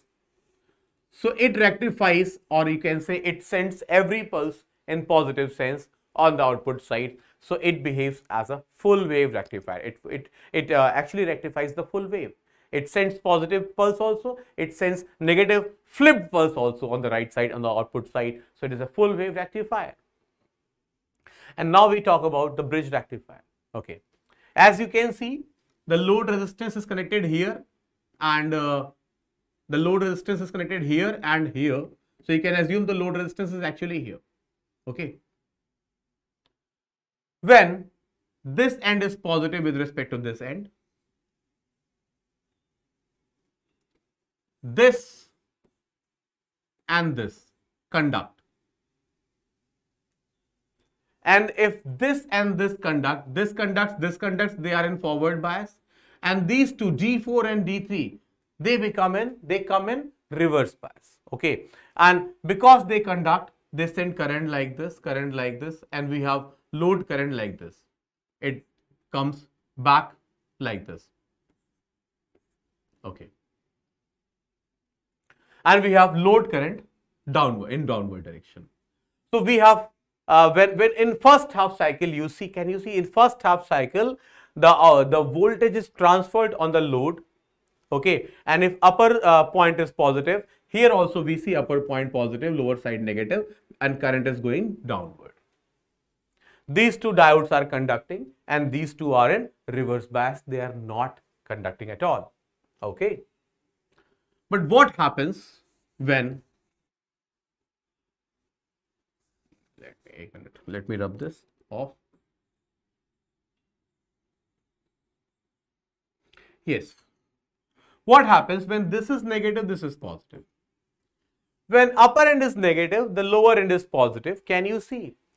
These two diodes, which were initially in reverse bias, now they are in forward bias. They act like closed switch and they act like open switch. They act like open switch. They are in reverse bias. And as this end is positive, it will send current here. Current will go here. Then current will go in the resistance. Again, you see current in downward direction, and through this path current comes back, and through this path current comes back. It flows in D4 and comes back to negative end of the terminal. So in both cases, in both pulses, you see the current in load resistance downward. So in across load resistance, the voltage is positive always up, negative always down. So it also behaves as a full wave rectifier. It rectifies both pulses. When upper side is positive, here we see upper side positive, lower side negative. But when the lower side is positive, again we see upper side positive, lower side negative. So this is the functioning of a bridge rectifier. And you know that diode works as a rectifier because it permits unidirectional flow of current. So this is the first application of diode. Okay. Let us check. In this question, they say a PN junction diode shown in the figure can act as a rectifier as an alternating current is connected to circuit. So if an alternating current is connected to circuit, we have this pulse. But as we are using a single diode, it will only transfer the positive pulse on the right, and as it will transfer only positive pulse on the right, according to this diagram, it will behave like a half wave rectifier. There will be no negative pulses on the right hand side, only one pulse will be transferred to right hand side. So C will be a correct choice. It will behave like a half wave rectifier, remember. Okay. Now we we will study the next application of diode, which is a Zener diode. Zener diode are not a very special diode, they are simple diode, but they have a very sharp, very specific breakdown voltage. They have a very specific breakdown voltage. Usually they work in reverse bias, always remember. So the forward bias characteristics are not shown clearly because they have to work in reverse bias. So what they do, when you try to increase the voltage across the Zener diode more than a certain specified breakdown voltage, they start conducting. Before that, when the voltage across diode is less than the breakdown voltage, they are almost off, the current is almost zero. But as the voltage is increased or made equal to the breakdown voltage, they start conducting. They flow whatever current, but they keep the voltage across them constant. And if they keep the voltage across constant, if voltage tries to increase, they make more current flow, and the voltage, they keep the voltage constant across them. And if they keep the reverse voltage across them constant, they can act as a voltage regulator. They can act as a voltage regulator. So if you use across a device in parallel with a very sensitive device, which may get damaged when voltage increases, if you act a Zener diode across it, so voltage across that device will remain constant. If it will try to increase, the Zener diode will make it constant because it acts as a voltage regulator. Okay. So the main functioning of a Zener diode are, you can read all these things. Okay. But the main functioning of Zener diode are, let me tell you. Suppose this is a load resistance. It is a device that you have to protect. Okay. And we have to keep the voltage across this load constant, not more than V0. Okay. Not more than V0. Then we will take a Zener diode in parallel with this, whose breakdown voltage is equal to V0. Whose breakdown voltage is equal to V0. So we take the Zener diode voltage same as V0. And as they are in parallel, the same voltage across the voltage across Zener diode and the voltage across load resistance will be equal. So we can say the Zener diode voltage equals to the load resistance voltage V0 if it is conducting. Okay, if it is conducting. If it is on, you can say. If it is off, means the voltage here is too low. It is too low than Vz, and if voltage is too low than Vz, the current through the diode will be almost zero, and it will simply not conduct, and obviously it will not affect the load, the device, because this device will get a damage when the voltage across this is more than V0. And as we have a Zener voltage as V0, the voltage here cannot exceed the value V0, because as it tries to exceed the value, the Zener diode conducts more current through it to keep the voltage constant. So first point is this. The second point is the input voltage. The input voltage, if you apply KVL, the input voltage is equal to the voltage across this RS plus voltage across Zener voltage, or you know the V Zener is also equal to V0. And you can also say the current coming here, it is equal to this current plus this current according to KCL, right? So according to KCL, the current equals current in Zener plus current in load. So these are the three questions that help you in solving the questions related to Zener diode. Let us see few questions based on this. Okay. So we have two Zener diode. Understand the symbol of Zener diode. When we draw a line on N side, we draw two more lines which look like a letter Z or Z. So this makes a symbol of Zener diode. Okay. So as you can see here, the input voltage is 12 volt. Okay, input voltage is 12 volt. And if input voltage is 12 volt, here we have voltage as 8 volt. Okay, here we have voltage as 8 volt. It is simple. Okay, so if we have voltage 8 volt here, obviously the voltage across these two, the voltage across these two is going to be 12 minus 8, that is 4 volt. So if you try to find the current here, I, the current can be written as the potential difference across these two resistors as 4 volt divided by total resistance as 400 ohms. So it becomes 1 upon 100 ampere or simply 10 milliampere, 10 milliampere. So 10 milliampere current is coming like this. Obviously, this current will be equal to the current here because the current is not going anywhere. So according to KCL, the current in this branch is also the same. And as the voltage across the two Zener diodes is 8 volt, the voltage across a single diode would be simply 4 volt. So power loss in one Zener diode would be equal to current times voltage. So voltage is 4 volt multiplied by 10 milliampere. So it becomes 40 milliwatt. So in milliwatt, the power is 40 milliwatt in each diode. And they are asking us in each diode. In the two diodes, the total power loss would be 80 milliwatt. Okay, but in one it is only 40 milliwatt. Next question. In this question, they say the circuit shown below, the current through the Zener diode is. What is the current through the Zener diode actually? Okay.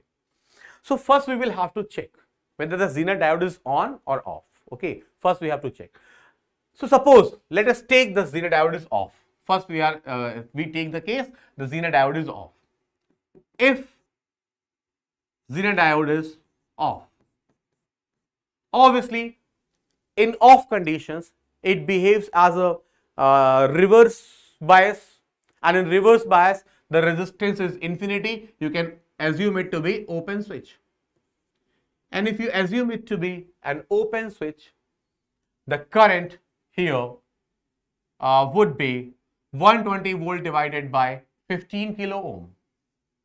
Okay, and if you try to find potential difference across 10 kilo ohm, potential difference across 10 kilo ohm would be current, which is 120 divided by 15 kilo ohm multiplied by 10 kilo ohm. We have this 2 by 3 here. This gives you 40 multiplied to 80. Okay. So the voltage, if it is off, the voltage across this device is going to be 80.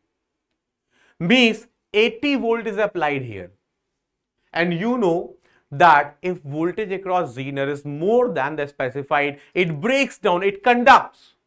So this proves if the voltage here is more than 80 volt, in the assumption that it is off, this 80 volt is more than 50 volt, it means this diode will surely conduct, as voltage is going to be more than 50. So it will conduct, and if it will conduct, then it will regulate voltage, and the voltage across diode would be simply 50 volt. If this is 50 volt, voltage across this too will be 50 volt. That's it. And they are asking us the current through the Zener diode is. So let us see what is the current through the Zener diode. Okay. So if this is 50 volt, the current here in this branch is going to be, let's say, I1. So I1 is going to be the potential difference 50 divided by 10. So it gives you 5 milliampere. 50 by 10 kilo ohm is 5 milliampere. And if voltage here is 50, voltage here would be 120 minus 50, that is 70. So if you take this current as I, the I would be the voltage 70 divided by 5 kilo ohm, which becomes 14 milliampere. 14 milliampere.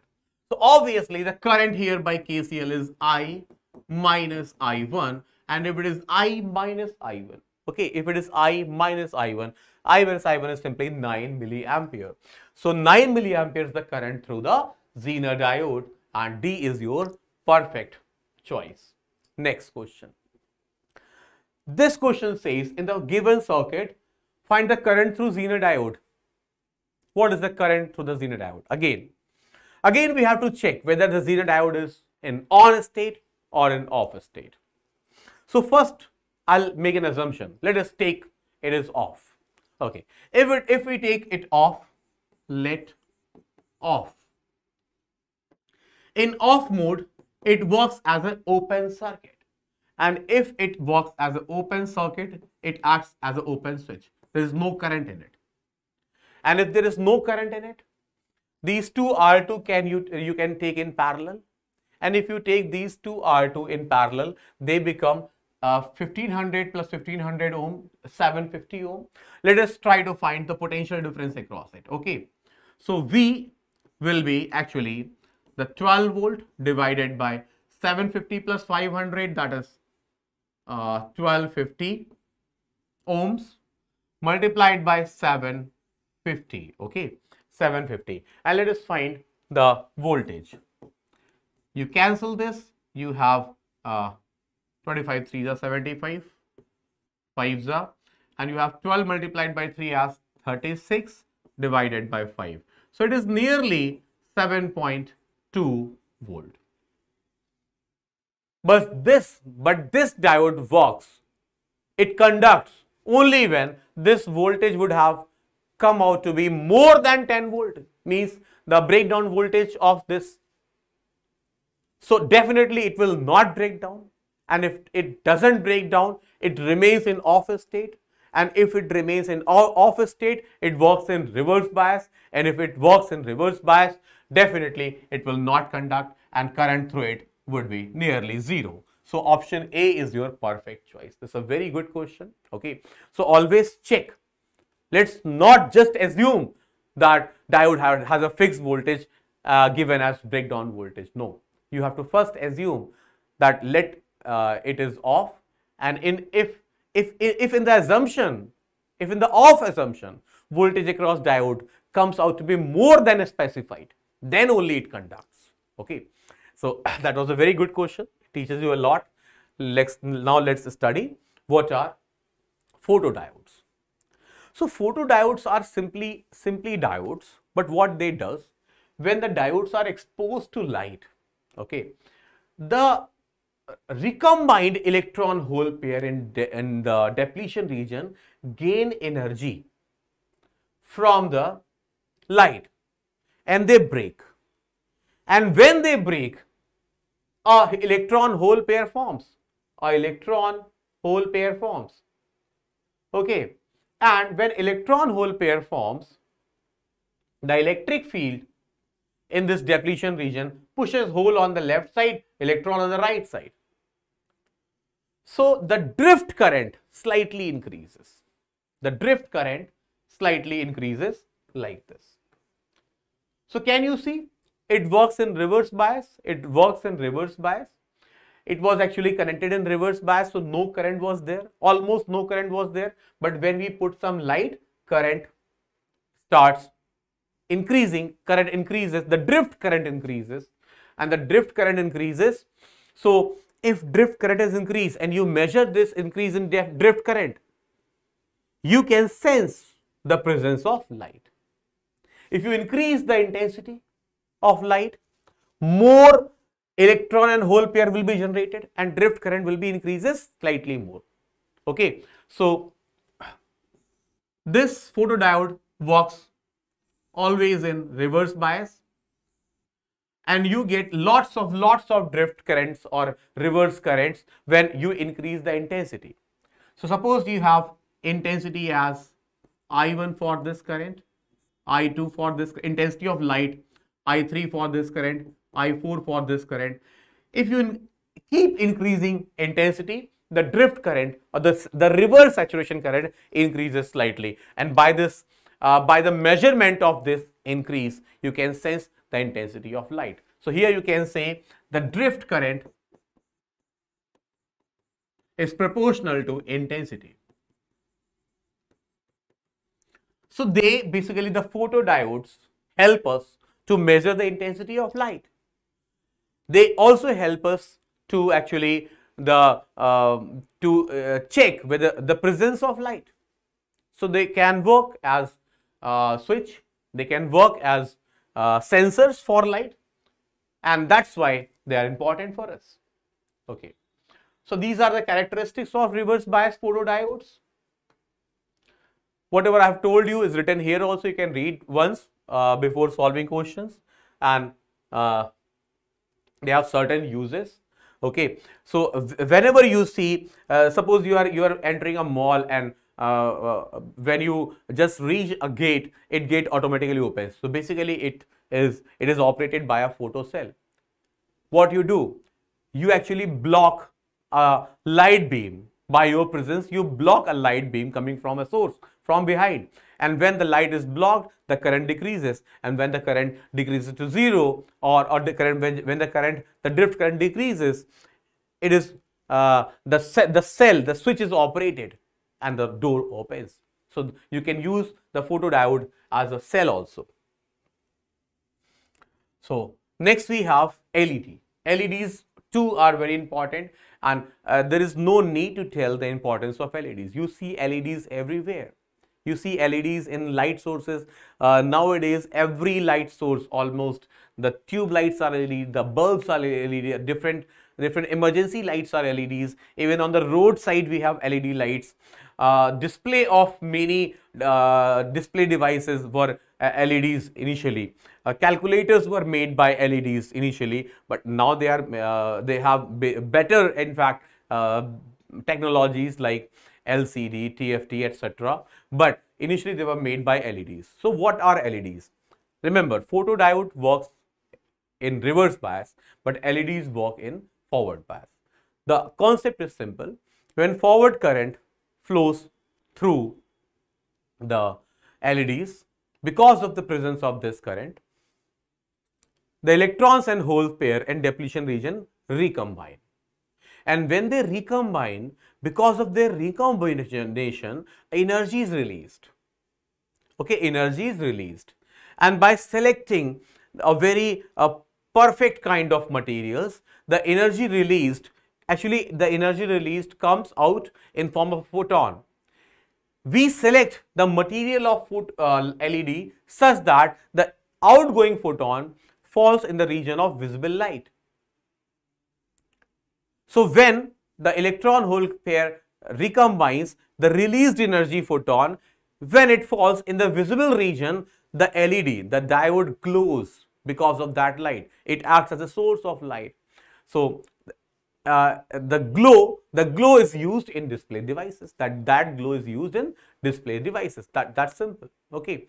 So the main concept is they work in forward bias.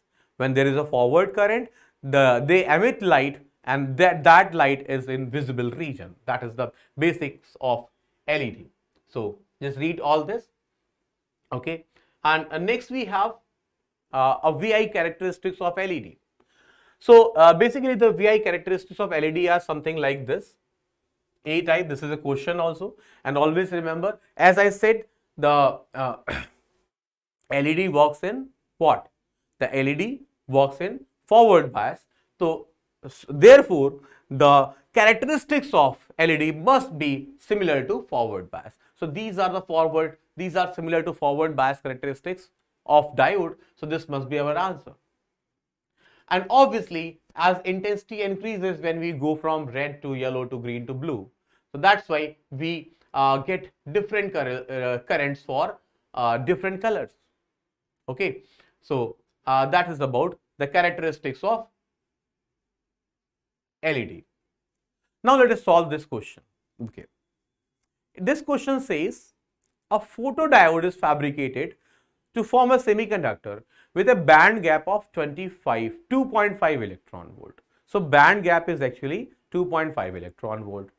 It can detect a signal of wavelength. Okay, so if band gap is 2.5 electron volt, to generate an electron hole pair, you need an energy of 2.5 electron volt. So if the signal, the incoming signal is of 2.5 electron volt, then only the photodiode will operate. Okay, so suppose the incoming light has an energy of 2.5 electron volt. I think you remember 2.5 equals 124000 divided by lambda. Okay, so if you try to find lambda from here, lambda equals 12400 divided by 2.5 angstrom, and if you solve this, it will be very close to 5000 angstrom. It means if you put a light of wavelength 5000 angstrom, then only it can operate. Okay, so obviously it will operate for all lights of higher energies. Okay, so if it can operate at a wavelength of 5000 angstrom, it can operate for any wavelength which are less than 5000 angstrom, because wavelength decreases, energy increases, right? So it can operate for any wavelength which is less than 5000 angstrom. And here we see, if you check the answers, only 4000 angstrom is less than 5000 angstrom. So it will operate, it will sense only this light, not all these. Okay, that was the answer. Let us see what we have next. This is a similar question, and in this they say a PN photodiode is made of material with a band gap of 2 electron volt here. The minimum frequency, this time they are asking us frequency. Okay, as you know, if we find lambda will be 12,400 divided by 2. So this will be actually 6,200 angstrom. So this is the maximum wavelength actually which can be detected. All the wavelength below this will be detected. And as you know, the frequency times lambda is speed of light. So frequency can be calculated by speed of light, which is 3 times 10 to the power 8 divided by 6200 multiplied by 10 to the power minus 10 meters. This is meters per second. So frequency is simply, if you solve this, it will be very close to 5 times 10 to the power. It will be slightly less than 5 times 10 to the power 14. But obviously, the best answer here is option number B, 5 times 10 to the power 14. So this is the frequency of a photon which will be detected by this diode. Okay. Let us see what we have next. We have here 4 diagrams, and we have to identify the semiconductor devices whose characteristics are given below. Okay. So let us see. As you can see, the first characteristics are like the characteristics of PN diode. And as usual, PN diode work in forward bias, and the forward bias current is shown. And we have a little reverse bias current with very small reverse bias current. So this represents a simple diode, simple PN junction. So the first must be PN junction. Okay, simple PN junction. Let us see in which option we have the first option as simple PN junction. We have only option D as simple PN junction. Let us check the next. Here they have shown clearly the breakdown. So you know the breakdown is a very important phenomenon in Zener diode. So this must be Zener diode. So let us see what we have in the second place. In the D option we have the Zener diode. So obviously D must be correct choice. These two checks are enough. Okay. But if we see the third one, here we see dark and illuminated. So by changing the voltage or intensity, we have dark and light. So this must be a solar cell or photodiode, I must say, and it is obviously the resistance versus voltage characteristics actually, and it says intensity of light. So obviously it is the light dependent resistance, okay, because by changing the intensity, the resistance is varying. That's simple. It is, if you change the intensity and the resistance is varying, the obvious answer is it is light dependent resistance. So D is your most perfect choice. It matches with all the options. Okay. Let us see what we have next.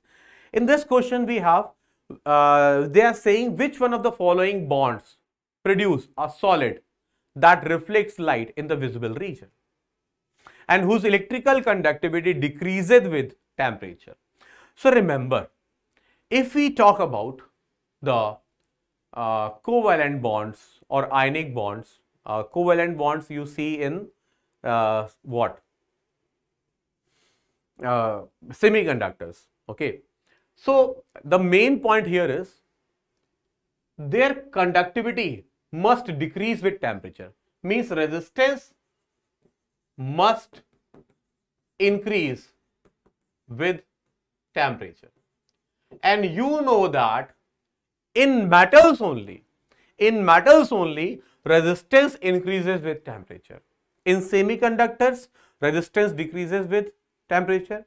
In insulators, resistance decreases with temperature, as they both have negative temperature coefficient of resistance. So only in metals resistance increases with temperature. So this is the main keyword of this question, that electrical conductivity decreases with temperature, and you can interpret the resistance increases with temperature. So this happens in metals. So obviously it is the obvious choice that they are asking about metallic bonds. Okay, so by this you can choose your answer. Next question problem. Which one of the following statement is false? Okay, let us read. First they say pure silicon doped with trivalent impurity gives a p-type semiconductor. You know it is right. If you add a trivalent impurity, the holes increases and it becomes a p-type. So it is correct. So it is not an answer. Majority carriers in n-type conductors are holes. Oh yeah, this is wrong, because in n-type conductors, majority carriers are actually electrons. So this is wrong, and it is, as it is a single correct option, this is the right answer. But still, if you want to read, let us read C. Minority carriers in p-types are electrons. True. In p-type, majority carriers are holes, minority carriers are electrons. And next they say resistance of intrinsic semiconductor. You take any semiconductor, resistance will decrease with increase in temperature. That is also correct. So we have only one false option, and that is B. Okay, let's see what we have next. We have next question. And next question they say consider the following statement A and B and identify the correct answer. It says a Zener diode is connected in reverse bias. True, a Zener diode is connected in reverse bias. We all know it. And it acts as a voltage regulator. That's also true. It acts as a voltage regulator. If you keep the voltage, if you try to keep the voltage of Zener diode more than its breakdown voltage, it keeps the voltage constant. Okay, it keeps the voltage constant. So A choice is perfect. A statement is perfect. Let us see what is written in option B. In option B, they say the potential barrier of PN junction lies between 0.1 to 0.3. This is wrong, because you know for germanium the potential barrier is 0.3. For silicon it is 0.7. So the range is more than 0.3. For silicon, barrier potential is 0.7, which is more than this range. So obviously choice, the statement B is incorrect, and we have the C as correct choice, which says A is correct and B is incorrect. Okay, so let's move ahead. Now it's time to study transistors, and let me tell you, transistors too are very important. They ask you numericals based on transistors and lots of theoretical questions based on transistors. So what are transistors? Let us study. Transistors are also called BJTs. BJTs. And BJT stands for bipolar junction transistor. So what is the meaning of bipolar junction? So actually they are called bipolar junction transistors because they have two junctions in them. And how the two junctions are formed?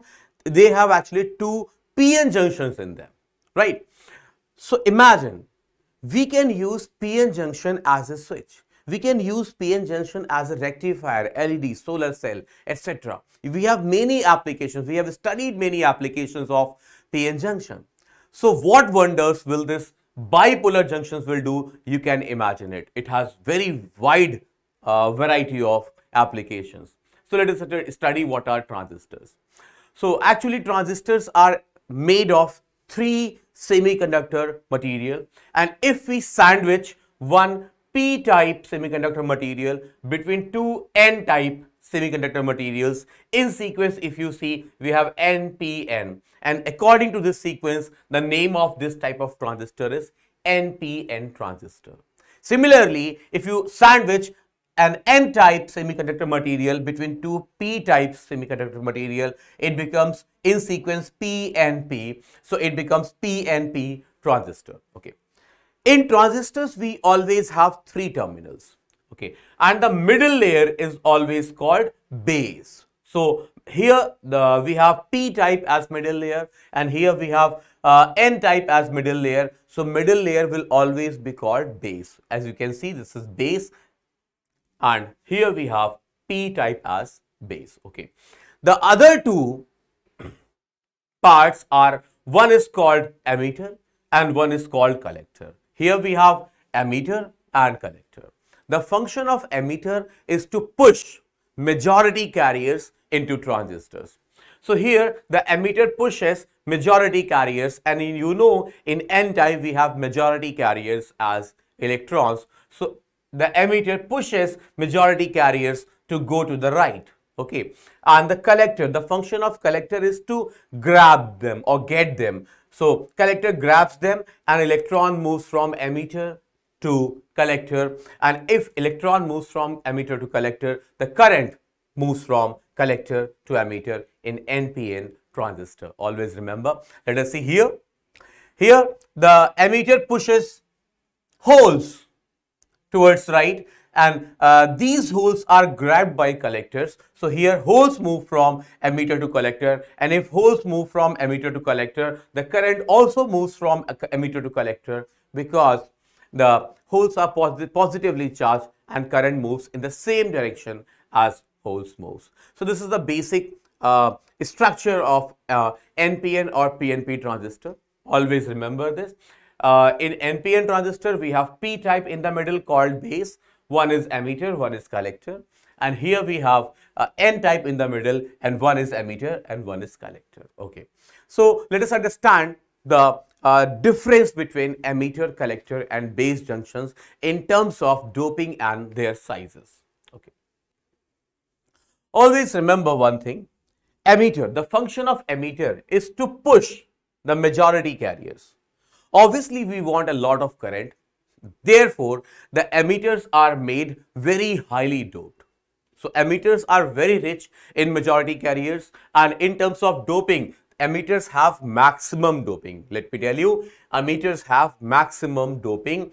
If we have an NPN transistors, emitter have lots of free electrons. If we have a PNP transistor, the emitter has lots of holes in it. Okay, so in terms of doping, emitter is maximum. It is very heavily doped.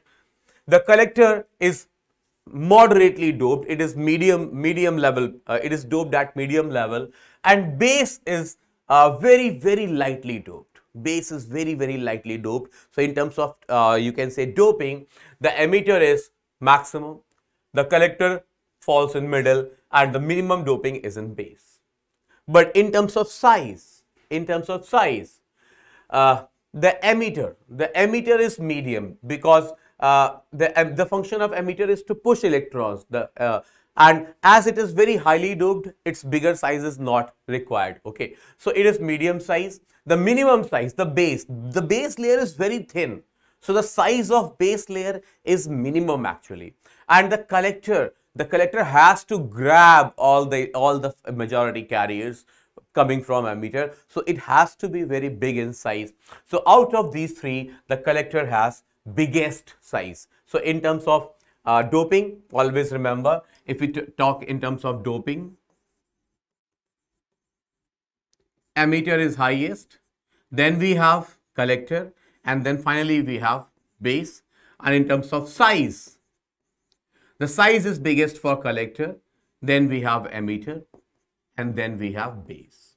So base is the weakest or thinnest in terms of both doping and size. So this is the making or how they are made. Okay, and let us now understand the symbols for transistors.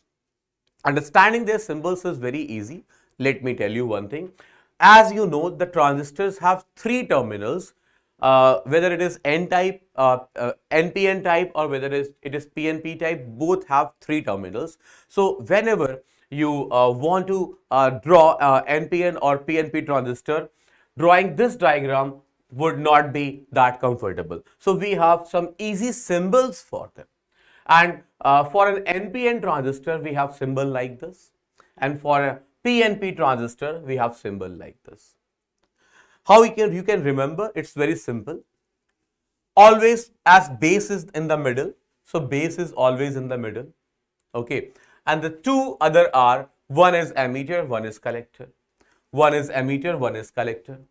Okay. And to distinguish between emitter and collector, we draw an arrow.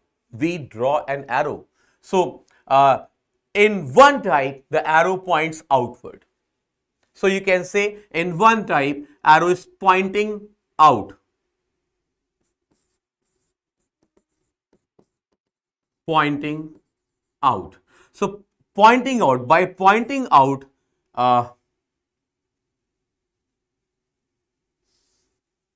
no, it is pointing out and it is pointing in actually. So, I can write this is pointing in. Pointing in. And by pointing in, you can remember it is PNP type. And it is not pointing in.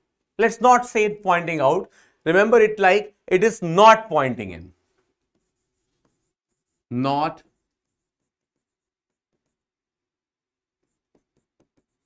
pointing in. And if it is not pointing in, you can remember it as NPN.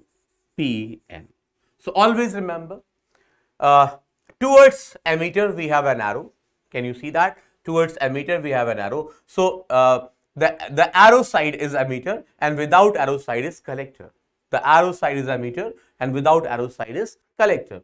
And if the point is the arrow is pointing inward, pointing in. So pointing in is PNP type and not pointing in is NPN type. Also, the arrow shows the conventional direction of current too. So as you remember, in NPN transistor, the current, in NPN transistor, the electron moves from emitter to collector. So electron moves towards this. So current moves towards left, like in the arrow. So always the arrow indicates conventional direction of current. Also here, you remember, here the majority carriers are hole. Emitter emits them. So emitter emits hole towards right. And if emitter emits towards holes towards right, so direction of current is towards right because holes are positively charged. So as holes are moving towards right, the current is towards right. So this also represents the direction of current. But you can remember, if you have to draw a transistor, always draw an arrow. Make a structure like this. The middle one is base, and put an arrow at one side. The arrow side is emitter. The without arrow side is collector. Okay, and if the arrow is pointing in, it is PNP type. It is not. If it is not pointing in, it is NPN type. So this is the symbol of transistors, right? Okay. As you know, transistors have three terminals. So for input we need two terminals and for output we need two terminals. So basically, if we have to give input to transistors and we have to take output from transistors, we need 4 terminals, 2 for input and 2 for output. But as transistor have only 3 terminals, one has to be common. One has to be common, and if one has to be common, so you can make 3 combinations, 3 configurations of transistors. One is common base, CB type. CB type is common base. If you take base as common terminal, then you have CB type. If you have CC type means we have collector as common terminal, and CE type means we have emitter as common terminal. So always remember, in transistors we have 3 terminals only, but for giving input and taking output we need 4 terminals. So one terminal has to be common. And if we take base common, we call it CB type configuration. If we take collector common, we call it common collector type. And if we have emitter common, then we call it as common emitter type. Okay. Actually, in your syllabus, we have only, yes, in your syllabus, we have only common emitter type. So this is very important. Okay, in few examples, I will tell you what is common base type, but basically, we will focus on common emitter type because it is in your syllabus and it is also widely used. So whenever we use transistors, in most applications, we use NPN transistors in common emitter type configuration. Remember this point, okay? So now we will study the configuration of, we say it as common emitter. So if we have common emitter type configuration, suppose we have a PNP transistor, can you see the emitter is kept common? Both on input side and on output side, we have emitter is common. Base, so this is base and emitter, and this is collector and emitter. So actually this is called base emitter junction because we have a base emitter junction here. Okay, and this is called collector and emitter side. So here we take output and here we put input. Okay, and if we use symbol, then the symbol is like this. Okay, so this is pointing in type transistor, so it is a PNP transistor. It is same as this one, and emitter is kept common. Base, from base and emitter side we give input, and from collector and emitter side we take output. So this is a common or basic configuration which is called common emitter type configuration. Always remember this, the emitter is common here. Now we will understand the working of transistors, how they work, how they do the wonders. Okay. So for this, I am taking a common base configuration. Remember, can you see that the base is common here? The base is common, and I am taking an example of PNP type transistor. If you just think of P and N, we have a PN junction here, and here we have a NP, like PN junction reversed here. Okay. So if we have a PN junction here and a PN junction here, there will be 2 depletion regions. There will be 2 depletion. Why 2 depletion regions? Because there are 2 PN junctions. One PN junction is this and one PN junction is this. And that is why it is called bipolar junction transistor. It has 2 junctions. And as it has 2 junctions, there will be 2 depletion regions. So one depletion region is this and one depletion region is this. This is actually emitter side. This is base and this is collector. It is also written here emitter, base and collector. Okay. So this is called emitter base side, emitter base junction. Okay, emitter base junction, and it is called collector base junction. It is called collector base junction. In common working, in most workings, always remember one point, the emitter base junction is always kept in forward bias. emitter base junction is kept in forward bias and collector base junction is kept in reverse bias. So emitter base junction is kept in forward bias. This is the basic configuration. You can remember this. Always remember this. Emitter base in forward bias and collector base always in reverse bias. Okay. So if you have to keep the emitter side, emitter base junction in forward bias, obviously we have applied a battery. As this battery is connected to emitter, we can call it, we can symbolize this at VEE. VE stands for emitter side battery. Okay. And if it is a PNP, then how the emitter base junction is going to be in forward bias? Just give positive potential of battery to P type. This is the common knowledge. Now, okay, for keeping PN junction in forward bias, we put positive terminal of battery to P side. So we have put the positive terminal of battery to P side and it becomes now in forward bias. And for making the collector base junction or the other junction in reverse bias, the P type should be given negative potential, remember. So P type is given negative potential like this. So you can see this battery has negative terminal on the right and this is connected to P side. So the collector base junction is in reverse bias. So how it works? Let us see. As this side is positive, the positive potential of battery gives these majority carriers which are hole a lot of push. Why? Because positive potential pushes positive charges. So this positive potential pushes these holes towards right. So all these holes get energy from this positive potential and rush towards right. Okay. And they rush towards first the base region.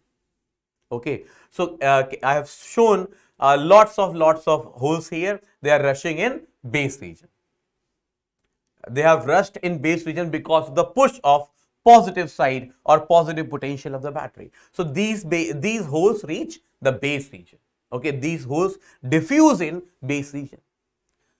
But base region is N type. And in N type we have electrons. But remember, the base is very lightly doped. The base is very lightly doped. So suppose 100 number of holes, actually the real number is quite high, but let's suppose 100 number of holes rush towards base region. Only 2 or 3 holes combine with electrons because the electrons in this N region are very less. The reason is the base is very lightly doped. So only 2 or 3 holes combine with electrons and stay put. They stay there, they stay at rest. Okay. And other holes which have energy, they go into collector region. Okay. And in collector region, as collector base junction is in reverse bias, here we have negative potential of this battery VCC. So negative potential of this battery, when it sees holes coming towards it, it attracts them. It becomes very happy. Now, okay, now holes are coming. So it attracts all the holes towards it, and that's how all the holes go like this. And if all the holes go like this, the current flows like this. The similar is the working for NPN transistor. In NPN transistor, we have a lots of electrons here. Electrons are pushed by emitter. Okay, they go into this region. If it is an NPN transistor, we put negative here to make it in forward bias. So negative potential pushes electron. Electron go here. Here they see few number of holes. So few electrons combine with holes, stay there, but remaining electrons go and they are attracted by positive potential of VCC. Here in NPN case, we will put VCC's positive potential here to make this junction in reverse bias. Okay. So electrons move like this, and if electron moves like this, current move in opposite direction. So that is the working of transistor. Okay. Let me tell you one very interesting thing. As few 2 or 3 holes out of the hundreds recombined here with electrons, so they stay there. And if they stay there, they make this region positively charged because holes are staying here. Initially it was neutral. Now if holes will come here and stay here, it will make this layer positively charged. And surprisingly, only a small positive charge equivalent to 2-3 holes is capable of stopping hundreds of holes coming from this side.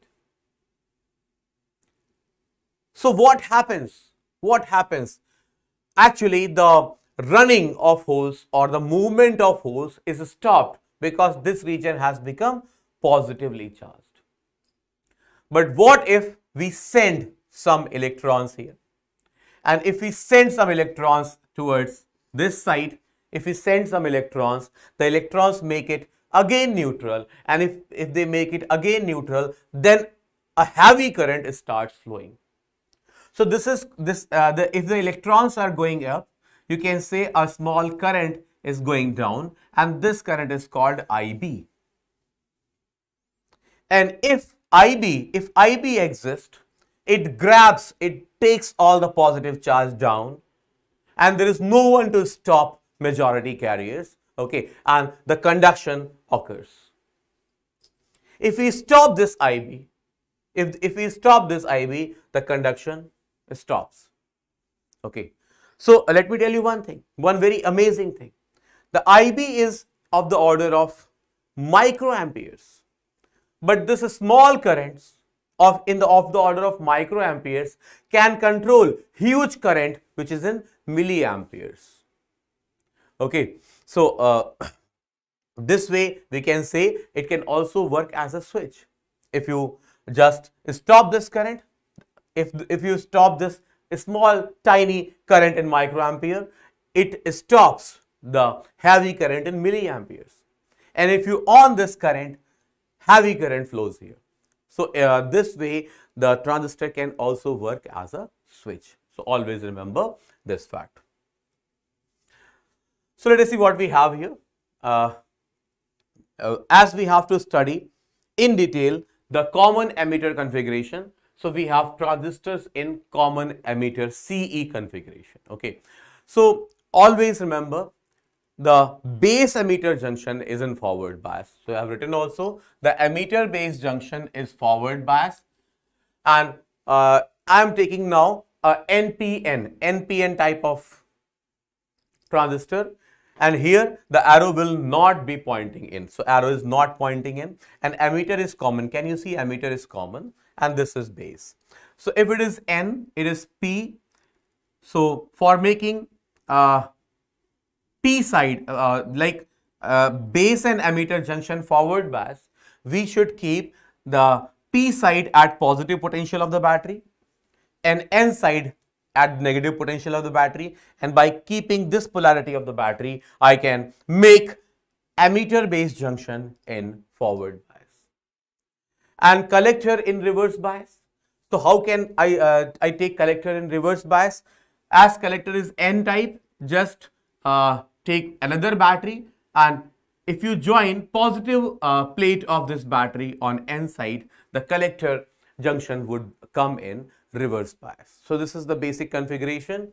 The emitter base junction is forward bias with positive end of the battery to the emitter side and negative to the base, and the collector base junction is reverse bias by keeping a lot of positive potential at N side, the collector side. Okay, so this will come automatically in reverse bias. Okay, by making it more positive, than this positive, I can keep this collector base junction in reverse bias. Always remember this.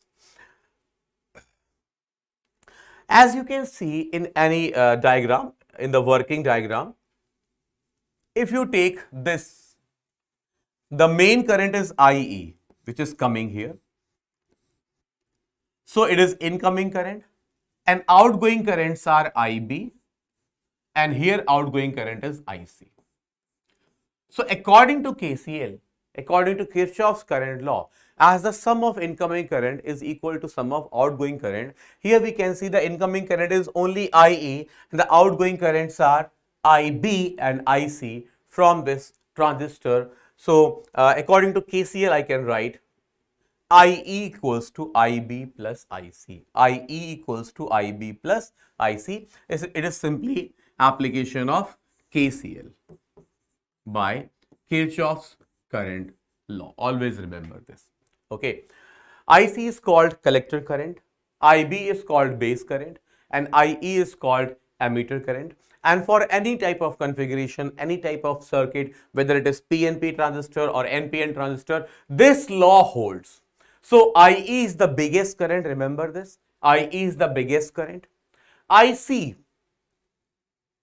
is smaller than IE, and IB is a very small current. As I already told you, IB is of the order of microamperes and IE and IC are in the order of milliamperes. So actually IE is nearly equal to IC, but actually IE is bigger than IC. IE is bigger than IC, but they are nearly equal. And this IB is very, very smaller than IC, or IE, you can say very, very smaller than IC. So now we will study characteristics of transistor in common emitter configuration. Only this is important for you, so try to understand it with heart. The characteristics of transistor in common emitter configuration. So I have taken a transistor. It is a not pointing in type, so it is an NPN type transistor, NPN transistor. Okay, the emitter is common. We have applied a battery here, VBB, whose positive end is towards base, which is P type. So this becomes in forward bias, and the positive end of VCC is connected to N type. It is bigger positive actually. It is more than this. This voltage is more than this VBB. That is why if N is at higher potential than P, the base and collector junction would come in reverse bias. Always remember this. So this is a basic structure. I have taken a resistance also. It always limits current to the desired value. We have also a resistance R1 here. It is again to limit current. I have applied few emitters also. The emitters measure currents. Okay, so as IB is very small, I have put emitter which measures current in microamperes, and the IC for measurement of IC, I am using the emitter that measures current in milliamperes. Can you see that? Yes. Okay. And as there are two sides, the input side and output side, there are two types of characteristics. One is input characteristics and one is output characteristics. If we think of the input characteristics, so in case of input characteristics, okay, in case of input characteristics, the input current is IB, and the voltage is VBE. VBE is actually the voltage between base and emitter junction. Yes, the voltage between B and E, it is called VBE, and it is the voltage between base and emitter junction. So this is the main voltage and IB is the current. So the graph between IB, the base current, and voltage VBE is actually represents the input characteristics of a transistor in common base configuration. And also when we draw graph between IB and VBE, remember when we draw graph between IB and VBE, the output voltage, the collector emitter voltage is kept fixed.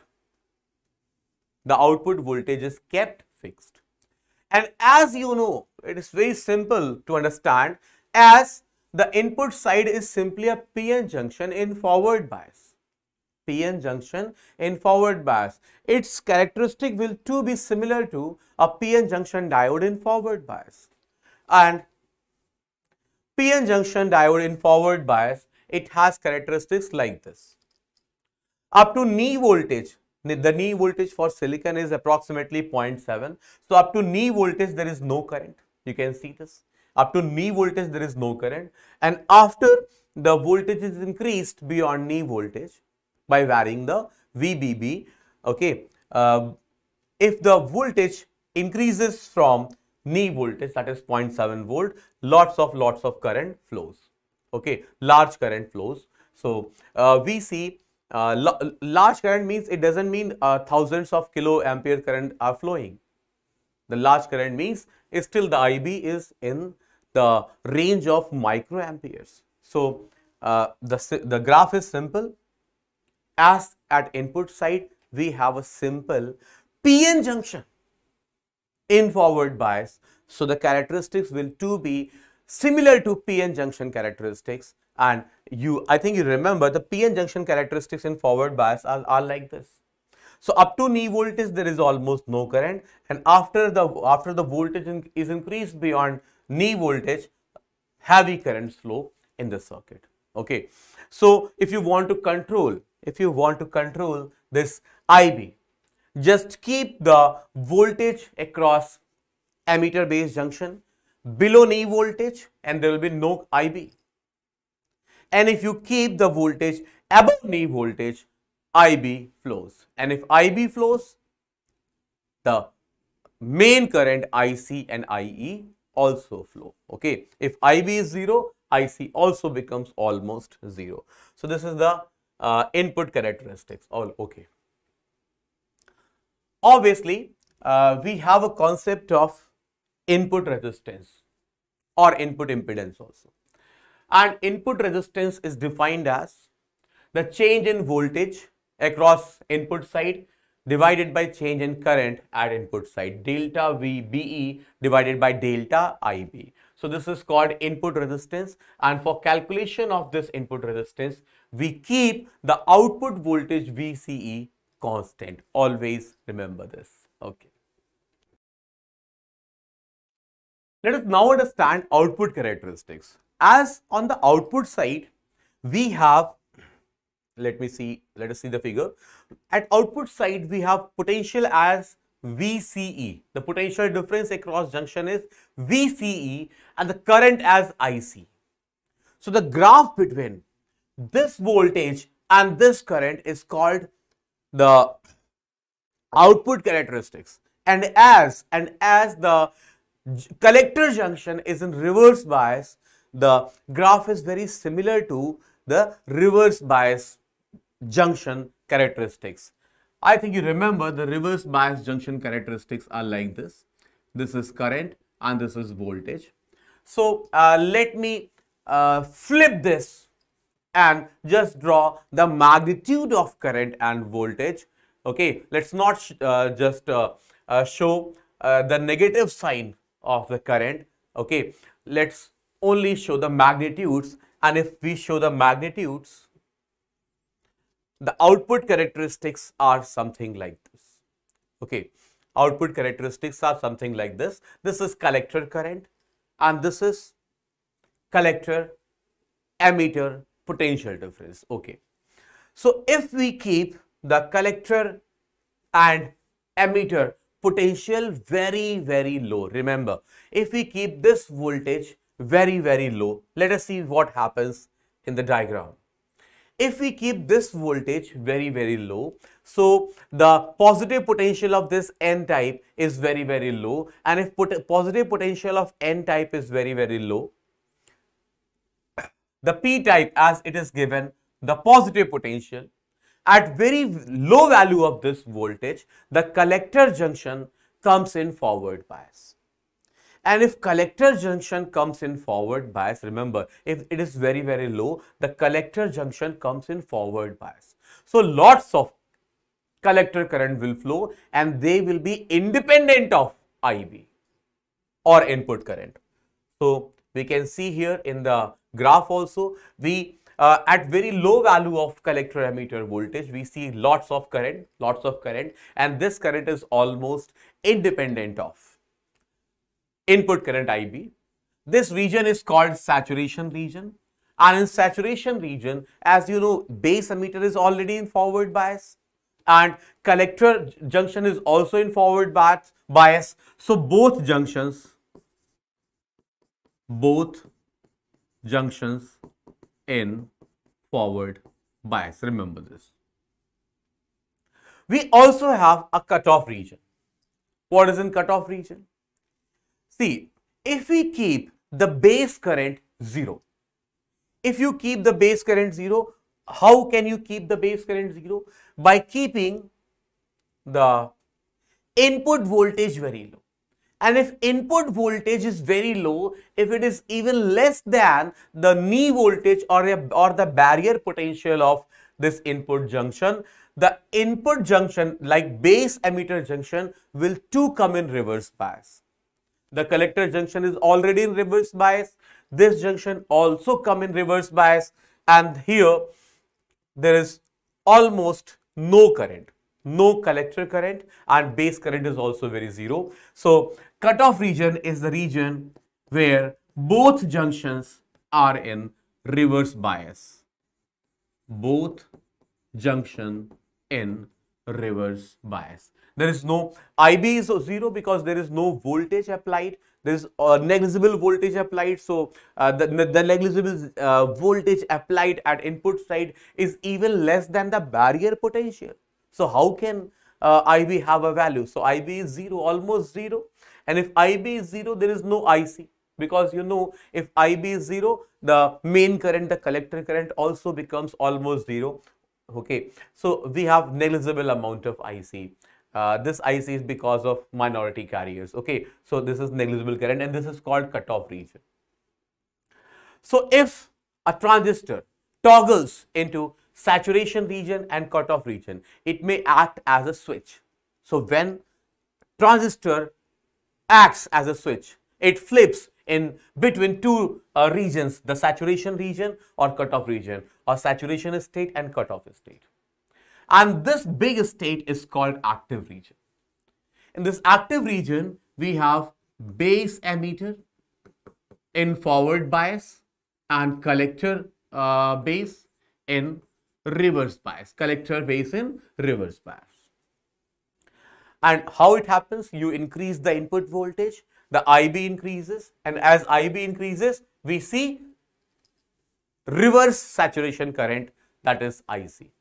The reverse saturation current. Remember, why I am saying reverse saturation current? Because collector junction is in reverse bias. So whatever current we get, it is actually the reverse current, reverse bias current. Okay, so the reverse bias current, you know, is almost a horizontal line. So at a fixed IB, we get this much current. Whatever is the voltage outside, only the current will depend upon the input side. So current in active region, the collector current depends upon the value of IB. For a particular IB, the current is almost constant. If you increase IB, the current increases. If you increase IB, current increases. But for a very small change in IB, you get big change in IC.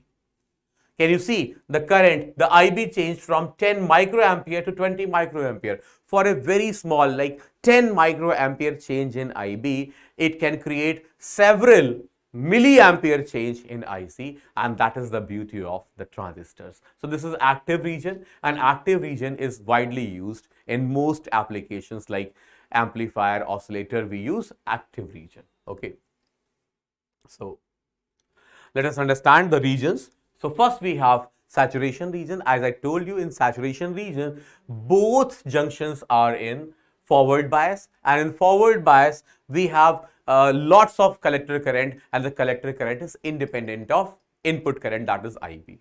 Then we have cutoff region. In cutoff region, both junctions are in reverse bias. There is almost no current, there is no input current, there is almost negligible amount of output current. So this is called cutoff region. These two are important when transistor works as a switch. Always remember. The third and the most important is active region. So in active region, if you change IB by a small amount, there is a big change in IC. There is a big change in IC, and also the change in output voltage divided by change in output current, which is IC, at a fixed IB is called output resistance, or you can say output resistance RO. We can also call it output impedance. Okay, so these are the important things in output characteristics. Okay. Now there is a very important term, current gain.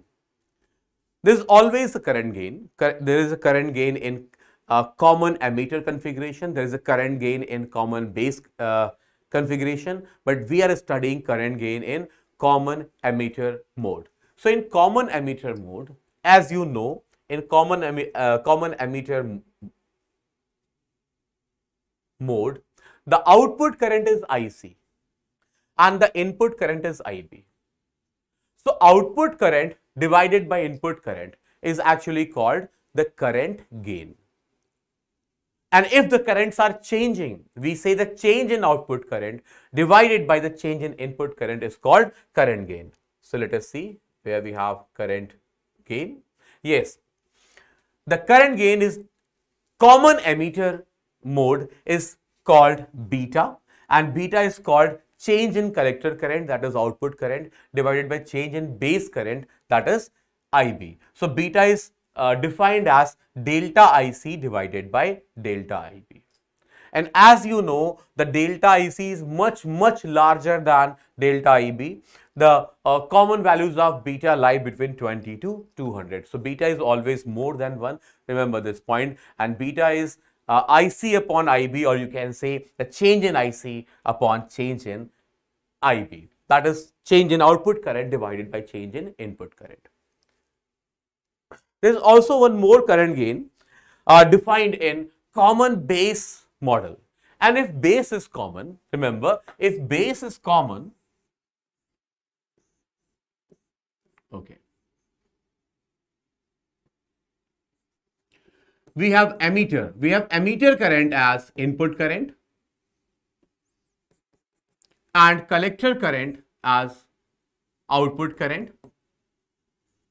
Sorry, the directions of current are like this, yes. So emitter is input current and collector is output current, because here we give input and here we take output. So obviously the current gain here would be the change in IC divided by change in IE, because this is output and this is input. So always remember, in common base mode or in common base configuration, the current gain has a different name, alpha. And alpha is defined as change in collector current divided by change in emitter current, delta IC upon delta IE. Okay, so alpha, the definition of alpha is changed here. It is also current gain, but it is the current gain in common base model or common base mode. Okay, and as the IE is bigger than IC, alpha is slightly less than 1. Why slightly less than 1? Because they have almost same value. IC is only a little less than IE. So typically alpha has values like 0.95 to 0.98. Okay. So this is the value of alpha. Let us now understand the relation between them, and those relations are really very important for your all exams. Okay. So let me write it once again. As I told you, alpha is equal to IC upon IE. I am skipping the delta factor, the delta operator here. You can apply if you want. Okay. And beta is defined as IC divided by IB. Okay. So as you know, alpha equals IC divided by, and IE can be written as IC plus IB. So let us divide this numerator and denominator by IC. You have 1 in the numerator, 1 plus IB by IC.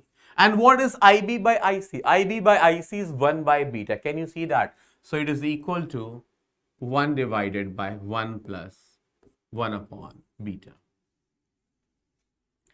So by this you can write many forms of relation between alpha and beta.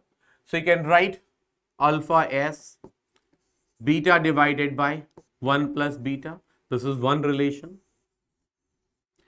You can bring this alpha here and 1 plus 1 by beta on the left. You see 1 plus 1 by beta equals 1 by alpha. Okay, and if you bring this 1 on the right hand side and flip this relation, you will have beta equals to alpha divided by 1 minus alpha. Okay, 1 minus alpha. So these are the three relations. They are made by a single relation. So if you remember any one of them, you can easily derive all the other. Okay, so the relation between alpha and beta, very simple, and try to understand the relation. It's very simple. Just write alpha as this. Put IE equals to IC plus IB. Just divide the whole numerator and denominator by IC and you get the result. Okay. So, as I told you in the explanation, the transistor, if it works as amplifier, it must be in active region, because then only it amplifies the small base current into a big change in collector current. Okay, and when it has to work as a switch, it must toggle between the saturation region and cutoff region, because in saturation region there is a lot of IC, and in cutoff region there is no IC. So it can act as a switch. Okay. So we have a first question and it says, for transistor action, which of the following statement is correct, is true? Let us read the first statement. The base region must be very thin and lightly doped. Everybody knows this is correct. So A is definitely correct. The base region, I told you also, it is very small, it is very lightly doped, and it is very thin. So A is correct. B says all regions should have same doping concentration. No, emitter has biggest, highest doping concentration, base has lightest doping concentration. So this is wrong. So C says all have same size. This is also wrong, because the base has minimum size, collector has biggest size.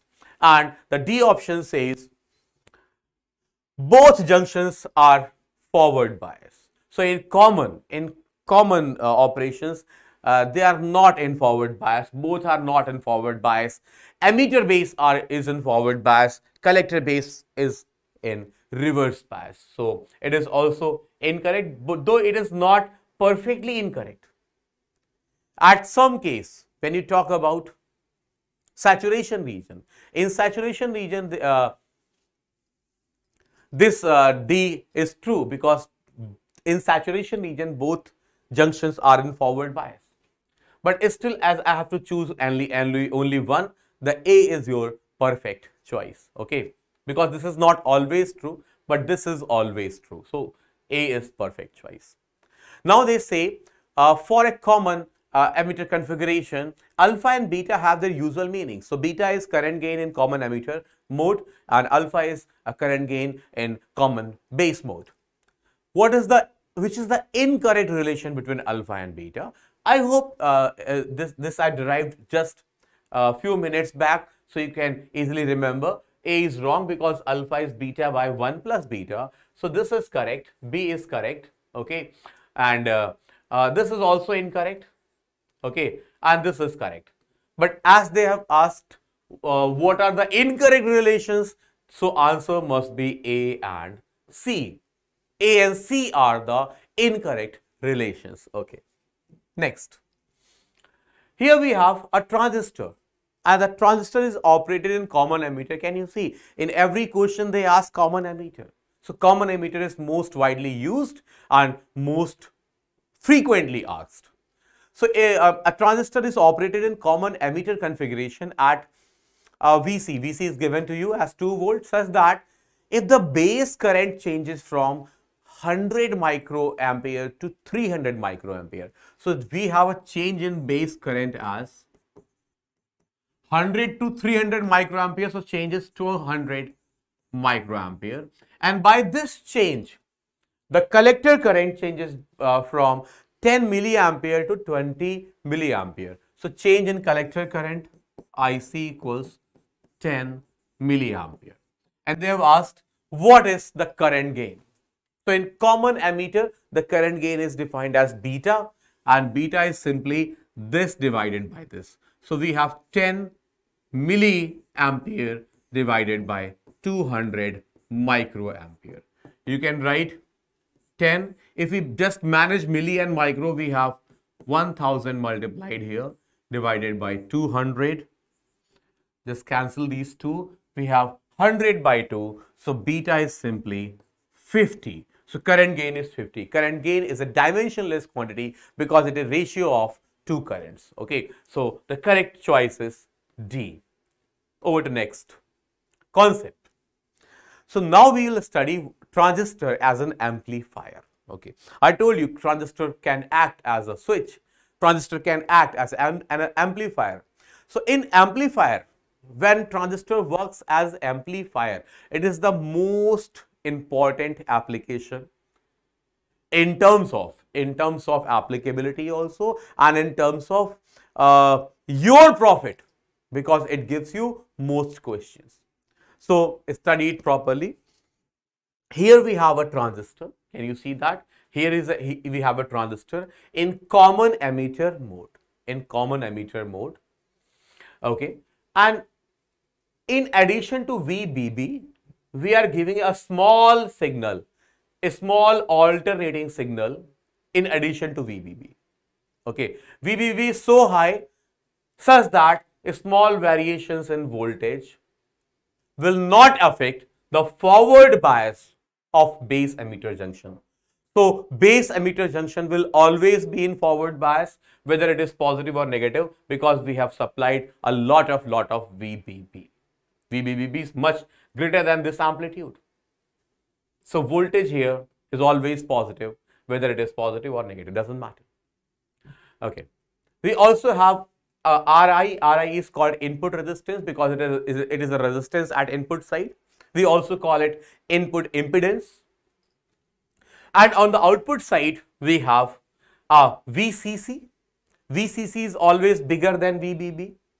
They have also shown more number of lines than VBB because it is the only way to keep collector junction in reverse bias. Okay, if we keep this lower than VBB, the collector junction would come in reverse bias. So, in forward bias. So this is bigger. This voltage is bigger than VBB.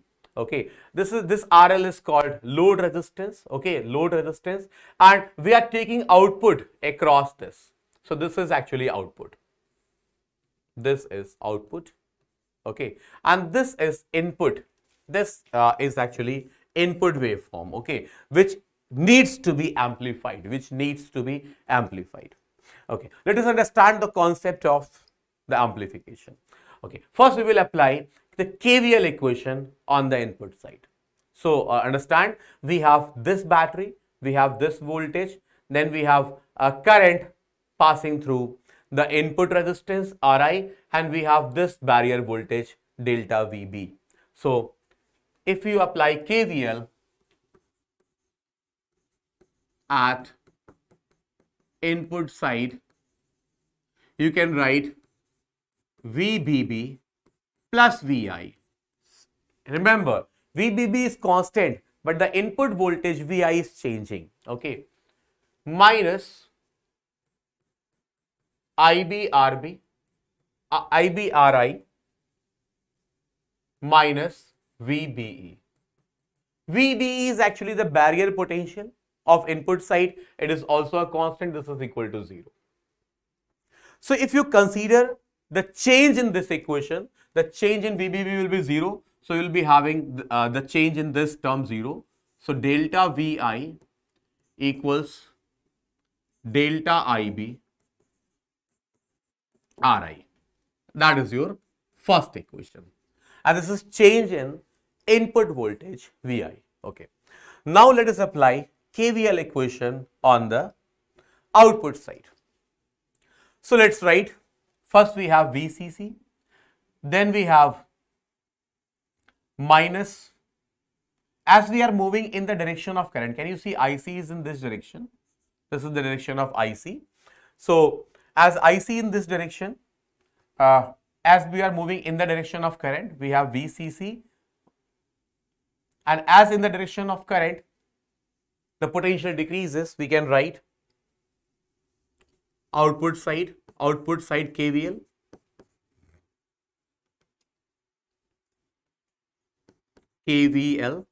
output side we can write VCC minus ICRL, okay, minus ICRL.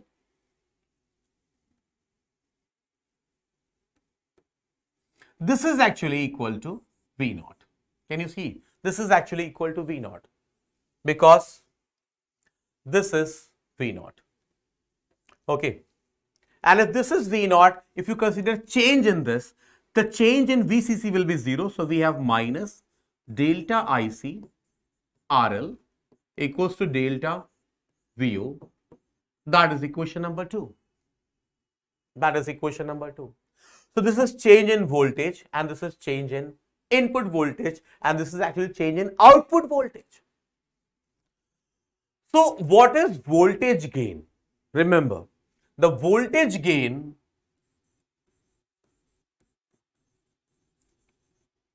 fortunately we don't have any new symbol to remember. It is simply called voltage gain. And voltage gain is actually change in output voltage VO divided by change in input voltage VI, right? And as change in output voltage is minus delta ICRL and it is equal to delta IBRI, we can write it as minus delta ICRL divided by delta IBRI.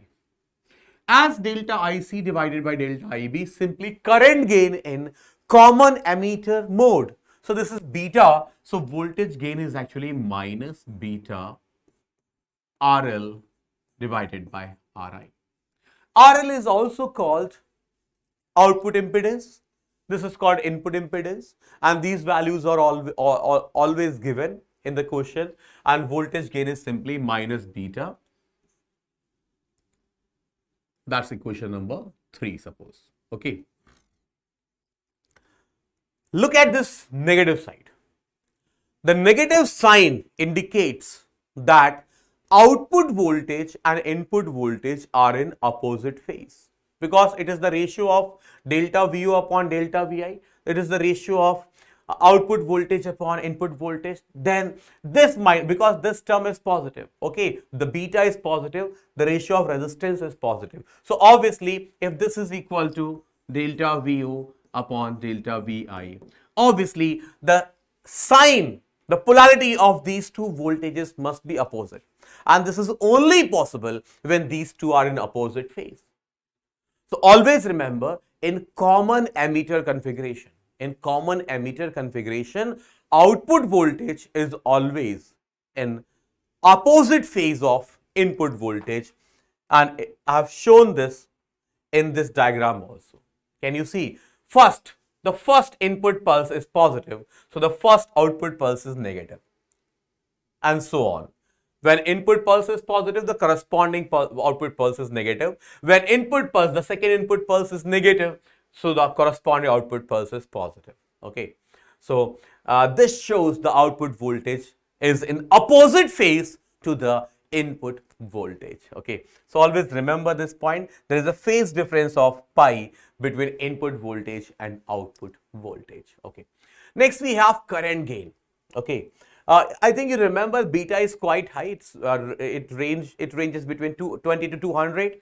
And by keeping this RL higher than RI, we can get a very big value of voltage gain. So voltage can be amplified to a very big value, and it is in our hand. So beta is nearly 50, 100, 200 like, and by keeping this value high, we can make beta as 300, 400, 500, any value we want. Okay. Next is power gain. Power gain. As power is a simply positive quantity, you can say. As power is a positive quantity, let's forget the minus sign and we will just concentrate on magnitude of power gain. Okay. So power gain is simply the voltage gain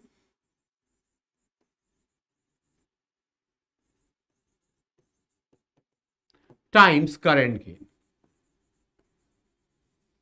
You can also write power gain as output power divided by input power, and you will reach at the same conclusion. Voltage gain times current gain.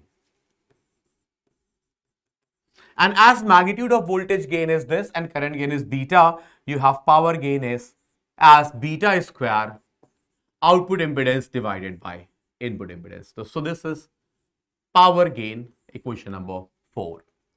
So this is about few important relations in transistors when transistor works as an amplifier. Okay. Remember this point? When in common emitter mode, in common emitter amplifier, the phase difference between the input and output signals is always pi. I already told you. But when the amplifier is made by using common base configuration, there is no phase difference, but we don't get much gain. Why we don't gain? Why we don't get much gain? The reason is simple, because input current IE and output current IC are almost equal, so we don't get much gain. That is why we always use common emitter, because here the current gain is large, huge. It is equal to beta, which is 20 to 200. And here current gain is only alpha, which is very close to 1, and it is less than 1 actually. Okay. So here we have a simple question that says in common emitter amplifier, the circuit using an NPN transistor, you use NPN transistor or PNP transistor, it doesn't matter. The phase difference between input and output signals will always be 180 degree, as I told you just lately. Next question. In a common emitter amplifier, it has a voltage gain of 50. Okay, it has a voltage gain of 50. Let's write voltage gain as Vg, and it is 50. And I think you remember Vg is beta times output impedance divided by input impedance. They say input impedance of 100 ohm and output impedance of 200 ohms. So we can write 50 equals to beta and 200 divided by 100. So we have beta equals to 25. Beta equals to 25. Now they ask you, what is power gain? So power gain or PG is actually, I just told you, it is actually beta square times RL by Ri. So it is beta square times RL by Ri. Just put the values. 25 square times RL by Ri is 2. So we have 1250.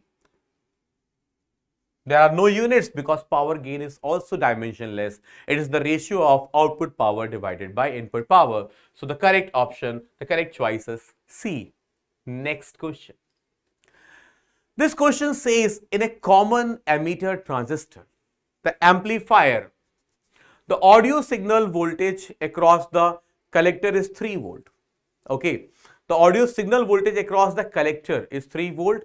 The resistance of collector is 3 kilo ohm. So we have at output side, the output impedance you can call as 3 kilo ohm. The output impedance you can call as 3 kilo ohm. The current gain is 100. And base resistance means at the base side, means at the input side, you have input impedance as 2 kilo ohm. What are voltage and power gain of the amplifier? The calculations are very simple. The voltage gain, Vg, is simply beta times output impedance upon input impedance. We have beta as 100, output impedance as 3 kilo ohm, input impedance as 2 kilo ohm. So we have 3 by 2 and we get 150. So voltage gain is simply 150. And as power gain is beta times voltage gain, you have power gain as 15000. So check the options and you get the B option as your correct choice. Next. This question says in the circuit shown, the input voltage Vi is 20 volt. Okay, the input voltage is 20 volt, right? VBE and VCE are almost zero. So you can imagine this voltage as almost zero, this voltage as almost zero. So if we have 0 volt here and this potential difference is 0, we can call 0 volt here also and 0 volt here also. Okay. So if this is 20 volt and this is also 20 volt, this current, or it is actually IB. The IB can be calculated as, by Ohm's law, the potential difference upon resistance. And the potential difference upon resistance, we can call IB as 20 divided by 500 kilo ohm. So we have 500 kilo ohm. Okay. 20 volt divided by 500 kilo ohm. If you calculate this, just if you remove this kilo, you will have milli in the numerator. And if you multiply by 1000 more, you will have micro in the numerator. So you can call it as 20,000 divided by 500 microampere, and you have IB as 40 microampere. Very simple. It is 40 microampere. Okay. Let us calculate IC. IC is potential difference 20 divided by 4 kilo ohm. 20 by 4 kilo ohm. 20 volt by 4 kilo ohm. This gives you 5 milliampere. Can you see? The input current is 40 microampere and output current IC is 5 milliampere. That is the beauty of transistors. A very small current, input current, controls a big, huge current. Okay. And IC is 5 milliampere, IB is 40 microampere. So I think we reached conclusion. Option is D. The correct option is D. But if you want to calculate beta, you know beta equals to IC upon IB. So we have 5 milliampere divided by 40 microampere. Just cancel these and you will have 1000 in the numerator. So we have 500 by 4, that is 125. So it is verified. The option D is your most correct choice. Okay. So let's see what we have next. So here we are going to see transistor as a switch. I already told you the transistor, when it acts as a switch, it toggles between saturation mode and cutoff mode. Okay. So idea is very simple. If you keep the Vi very, very low, and if you keep Vi very, very low, IB will be almost zero because of this barrier potential. Keep this Vi input voltage even less than the barrier potential and there will be no IB.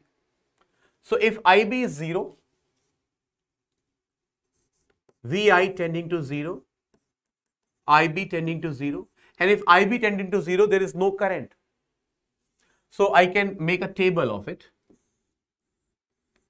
Call IB as input, IB as input, okay, and IC as output, IC as output. When IB is 0, no, not IC, IC is not output actually, IC is as output current. Output is a voltage. Output is a voltage across this battery and this resistance. Okay. So if input current is 0, that is IB is 0. If you make input 0, IC is 0. And if IC is 0, there is no potential drop across RC. And if there is no potential drop across RC, the whole VCC voltage we get across output. And the whole VCC voltage we get across output, so we get a high voltage. So we get output voltage high. Can you see? Low input and we get high voltage. Okay, so you can choose as such. If you want this current to be 0, if you want this current to be 0 or this voltage to be high, just make IB 0. And if you just increase the input voltage and make IB large, IB, let us say high high means 1 and low means 0. Let us assume high means 1 and low means 0. So if we make IB large means 1. Okay, if we make IB large as 1. As IB is large means in the range of microamperes. There will be lots of IC, means in the milliamperes. So IC will be flowing here. IC will be flowing in this circuit. And as IC will flow in the circuit, there will be potential drop across RC. And the values IC and RC are so chosen that the entire potential VCC is dropped across RC and the potential difference across these two terminals becomes 0. So we have output as 0. Output voltage as 0. So 0 input, high output, and high input, 0 output. So this can act as a switch and also as NOT gate. I hope you understand NOT gate. We will also you will also be learning NOT gate, NOR gate, AND gate, OR gate. So they are the part of the syllabus, right? So input, and we have made a NOT gate also, and we have also made a switch. So let us now understand the basics of switch. If we just apply the KVL on the right hand side, we can write V output as VCC minus IC and this resistance RC, and also as the ratio of IC and IB is beta, IC can be written as beta times IB. So by these equations, it is also very clear when IB is 0, IC is 0, and if IC is 0, the VO, the output voltage, is equal to VCC. It means full voltage we get at output. So input, output. Input as IB and output as VO. If we keep input 0, we get full output. 1 means full output, high output. Okay. And if we keep the full input current, at full input current, we get full output IC current. And the value of beta, IC, RC are so chosen that this value equals to VCC exactly, and V output is 0. That is the basic of the, you can say, transistor as a switch. Okay. The characteristics of transistor as a switch are like this. Keeping input voltage very low, when input side, the emitter base junction is reverse bias, we have almost 0 IB, and if IB is 0, we get high output voltage equal to VCC. Okay. And by keeping the voltage, output voltage more than a certain value, you get sufficient IB such that at that IB, the value of ICRC, exactly equals to VCC, and you get the 0 output voltage. And this is saturation region. Right? In between cutoff region and saturation region, the active region, there is an active region. And we do not talk about this active region here because it is used in amplification. When we use transistor as a switch, it toggles between the cutoff region and saturation region, but it always lies in between. So when the transistor goes from cutoff region to saturation region, it crosses this active region. Here we get some output decreasing from high value to low value. Okay, this is from a high value to low value. So it is a continuous curve. Okay, right? Next is, you can read all these points. They are related to the use of transistor as a switch. Okay.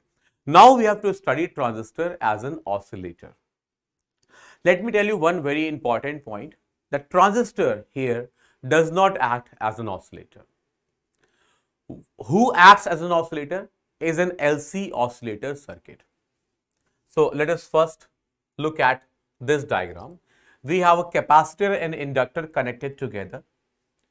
And if we charge this capacitor and leave it here, there is some energy stored in this circuit. And as there is some energy stored in this circuit, this is called tank circuit. Tank circuit. But as you know, getting ideal capacitors, ideal inductors and ideal connecting wires is impossible. There is always some resistance, and because of this resistance, some energy is lost in every cycle. And as some energy is lost in every cycle, the oscillations decay exponentially. And very soon the energy in tank circuit decays to zero. So what we do? When we take output from here, a small part of this output is taken by this coil due to mutual induction. So by using concept of mutual induction, some output, a part of output is taken by this circuit, and this circuit feeds a part of this output through this transistor back into this tank circuit. The transistor here acts as an amplifier.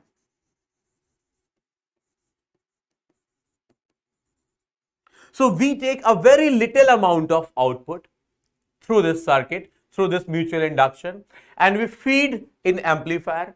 Amplifier amplifies this input and feed it back to the tank circuit. So what happens?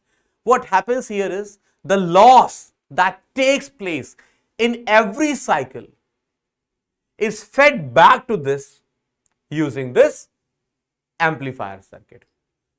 Okay, or this transistor circuit. So this transistor and this coil work as a system to take a feedback from output and feed it back into the tank circuit so that the losses in each cycle can be compensated. Okay, that's one very important thing. Okay, say we have the output voltage here. Okay, we have some output voltage here like this. But as there is mutual induction between this and this, due to mutual induction, you know Faraday's law, Lenz's law. Okay, so the induced voltage here will be opposite in phase with this voltage. So if this is coil T2, the EMF induced in T1 will be in opposite phase from T2. And when this signal is fed back into transistor, you know when transistor works in common emitter configuration, it again flips the input voltage back, or it flips the input waveform back, and it also creates a phase difference of pi. So when this signal is fed back in amplifier, we get again a flipped signal which exactly overlaps with the voltage here, and then the energy here resonates and the energy here sustains. So the losses are exactly fed by this circuit, and the voltage, the energy which we are feeding is exactly in accordance or exactly in phase with the voltage we want here. And this is how this system works. So always remember, it is the LC oscillator circuit which works as an oscillator. Okay, the transistor here is just the transistor system, and the mutually coupled circuits are used to just take feedback from output and give some energy back to the this tank circuit so that losses are compensated. Okay, always remember there is a phase difference of pi when we transfer voltage from here to here, and there is also a phase difference of pi when voltage is transferred from input side of transistor to output side. So the two phase differences of pi makes the net phase difference 2 pi, and therefore the net feedback signal overlaps with the actual signal, and the resonance takes place. So that is the basic of transistor, right? Now it is time to learn logic gates. I'm sure you are not very new for the logic gates, and but still let us study them from the basics. Okay, so there are three kinds of logic gates: OR, and NOT, and there are few advanced logic gates and which are made from these basic gates actually. So let us learn the introduction part. Actually, there are many questions in word which can be answered in just two words. Like if we talk about a switch, it should be either open or closed. Only two states can describe its complete functionality. If we talk about a light bulb, it will be either on or off. If we talk about whether it is a day or night, you will say it is either day or night. Okay, so there are many questions which can be answered in just two words. So if we convert them, if we change them in mathematics, only two words, only two numbers will be sufficient to describe the complete mathematics. Okay, like if we take the off state and represent it by a 0, and if we take the on state and represent it by a number 1, these two numbers will be sufficient to describe the entire mathematics for these questions, for these concepts. So using the complete decimal system means from 0 to 9, it would be simply waste of our efforts. Okay, so this algebra that deals with only two numbers is called Boolean algebra or binary numbers. Okay, binary means two. Okay, and we are going to learn the logics behind this Boolean algebra. Okay, so the first we have OR gates, AND gates, and NOT gates. These gates are not specific concept or devices. These are basically mathematical operations as we add, subtract, multiply or divide in decimal system or with numbers. Here we either OR it, AND it or NOT it. Let us learn one by one in detail. Okay, so when we learn this further, a truth table comes in picture, and truth tables actually describes the complete function using the two numbers 0 and 1, and it describes the complete functionality of the function. You can say it is a way to represent a function. That is called truth table. Okay, and Boolean expression. So we will learn here the Boolean algebra, and the signals, the inputs and outputs are symbolized with letters like A, B or C, and the algebra and the you can say the language of mathematics with Boolean mathematics will be called Boolean expressions. Okay, so you will learn them definitely when you understand the concept. Let us now understand what is OR gate. Okay, so suppose we have a circuit like this. Here we have a battery, here we have a bulb. Okay, and there are two switches. Let's say A and B. Okay, let us assume if switch is on, we say it 1, and when it is off, we say it 0. When it is off, we call it 0, and when it is on, we call it 1. And for the bulb, let's say call bulb as the output or O. Let's not write it O, as let's write it as C. So if bulb is on, we will represent it by 1, and if bulb is off, we will represent it by 0. Okay, so let us understand the functionality. Let's write A here, B here and C here. The A represents switch A, the B represents switch B, and the C represents bulb. Okay. As A and B are the inputs and bulb, the brightness of the bulb is output. So we say A and B are inputs and C is the function. C is the function. So we can say C is the function of A and B, and A and B will be called independent variables. Okay, A and B are independent variables. Okay.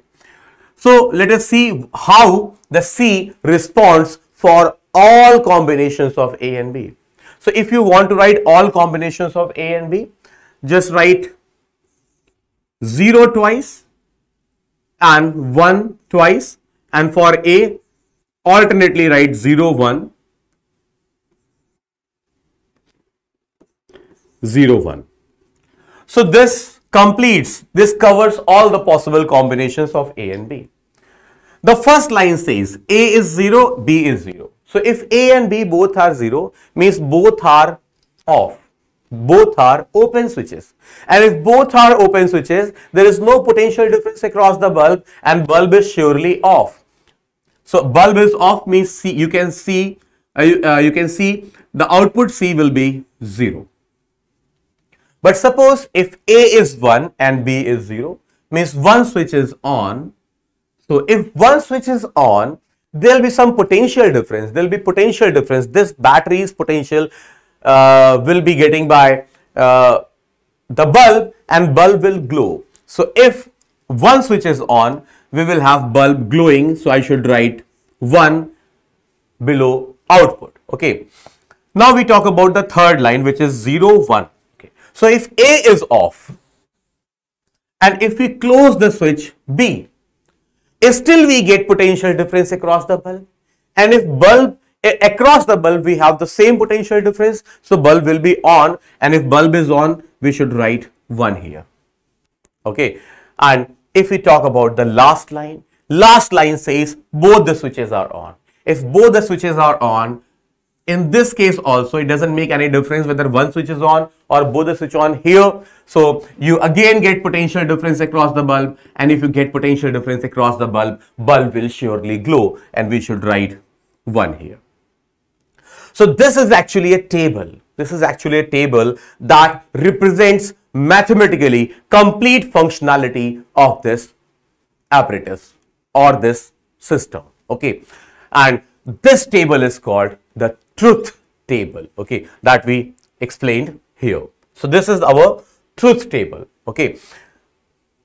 This gate or this logic gate is in mathematics, in binary mathematics or Boolean mathematics, is called OR gate. Okay. And OR gate says if any of the input is on, output will be on. If any of the input is on, output is on. So you can see the output is 0 if all the inputs are 0. Remember this, the logic is output will be 0 if all the inputs are 0. This is true for 2 input, 3 input, any number of input devices. If all inputs are 0, then only output is 0. If any of the input is high, the output will be high or 1. Remember this. So this is OR gate. Okay. And the symbol for OR gate is this. We have this kind of symbol for OR gate. And here we give inputs. So here we have inputs as A and B, and here we get output as C. So this is the symbol for the OR gate. Okay. And if A and B are like this, output C is mathematically represented here as C equals to A or B. We call it A or B. It means A is ORed with B. And we can also write it as C equals to, there is another way of writing, A plus B. So this plus here is not the plus you know till now. It doesn't mean addition. It doesn't mean addition. It has a special logic here in this chapter, and the logic says if any of the input is 1, output would be 1. Because if A and B both are 1, C is not going to be 2. It is not summing A plus B. It is ORing A plus B. So it says if both A and B are high, the C will be high. So this is the truth table. And if we have to complete this truth table, here we say, we are saying output as Y. So let's write output as Y. Okay. Here output is Y. Okay. And output is represented by A plus B. And A plus B means if any of the input is 1, output is 1. If all the inputs are 0, output is 0. So you can see in the first row, we have all the inputs are 0. So output is 0.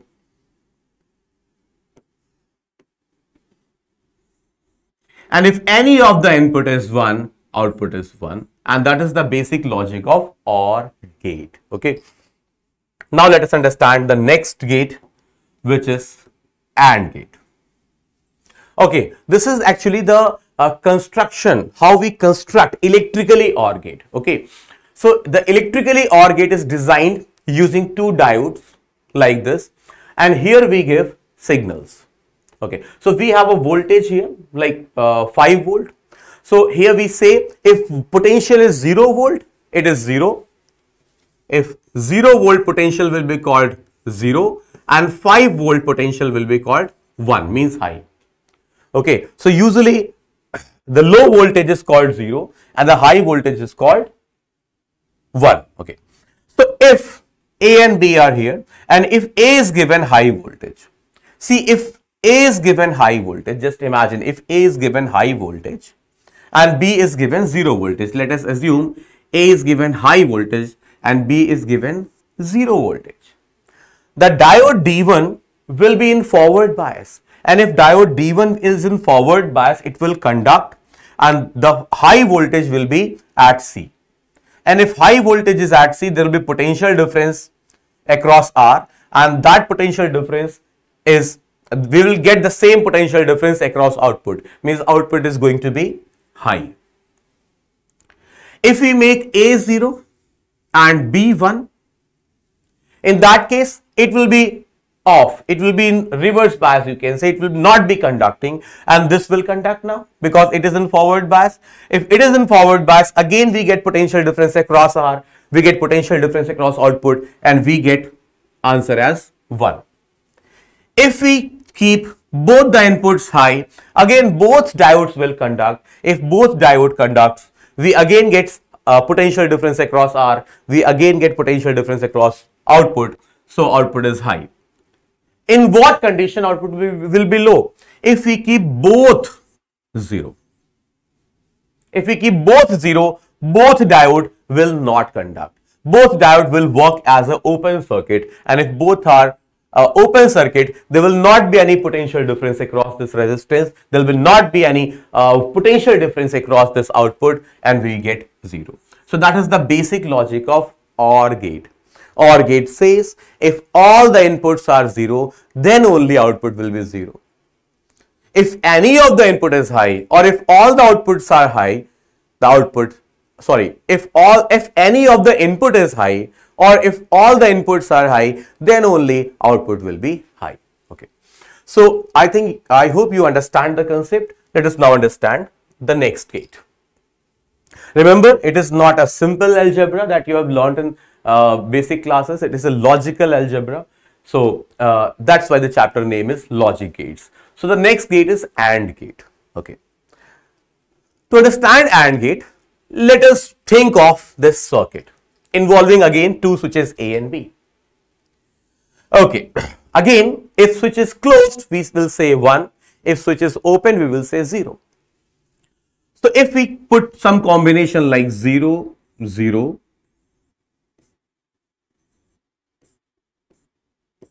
if we keep combinations like this, I think you understand. If A and B, both switches are open, if both switches are open, there will not be any potential difference across bulb. And if there is no potential difference across the bulb, bulb will simply not glow, and we will have 0 as output. In the next row, suppose we keep one switch closed and one open. Still the circuit is not complete. The potential difference across the bulb is 0, no current can flow, and bulb will simply not glow. Output is 0. In the third case again, if we open the switch A and close the switch B, answer is still the same. The circuit is not closed, and if circuit is not closed, the bulb will not glow. But if both switches are closed, means both inputs are 1, if both inputs are 1, then only circuit is complete. And if circuit is complete, current will be able to flow, and if current flows, the bulb will glow, and bulb will glow, so the output bulb can be written as high or 1. So the logic says the AND gate, the output of an AND gate is high if all the inputs are high. The output is high if all the inputs are high. If any of the input is 0, the output is going to be 0. That is the basic logic of AND gate. If you learn the symbols, the symbol for AND gate is this. Remember, for OR gate we have symbol like this. This is the symbol of OR gate. These are inputs, this is output, and for AND gate we have symbol like this. AND gate. Two inputs, not like this. Yes, this is AND gate. Two inputs and one output. Remember, there is a slight difference. You can check the shapes here. It is a little like arrow, and here we have a concave type base, and here we have a flat base, and it is like a letter D. So it is called AND gate, and it is OR gate. In OR gate you say if two inputs are sent in OR gate, the output in OR gate is given by A plus B algebraically. The algebraic method of showing A or B is A plus B. But if you are dealing with AND gate, the output will be written as A dot B, or simply sometimes it is written as AB. We can skip the dot in between. If AB is written, we can say it is here A and B are ANDed. A and B are sent into an AND gate, and we are getting output as Y. Okay. So remember the symbols, remember the mathematics we used to represent. Okay, and let us proceed. So this is a basic construction of AND gate, and here we have two diodes again. Here we have two diodes again, but see the PN are flipped, and here also we have a battery below the resistance R. Okay, so you can see here we can give 5 volt input to A or B or both. Okay. So I am assuming here also the 0 volt is 0 and 5 volt as high voltage, which will be represented by 1. So if we keep A and B both 0, if A and B both are 0, okay, means both are at 0 volt. Okay, both are at 0 volt. If both are at 0 volt, you can say that this circuit will conduct. And if this circuit conducts, the 5 volt, the voltage 5 volt will be dropped in the resistance R. Okay, in the resistance R, because if the voltage of A and voltage of B both are 0, the voltage here is 0. And if voltage here is 0, this point is earth, you can easily say potential difference across the combination of battery and resistance is 0. And if potential difference across this combination is 0, the potential difference across output is 0. So if both inputs are given low voltage, that is 0 volt, we get 0 output. We get 0 output. Okay. But if we keep one input as 0 and one input as 5 volt,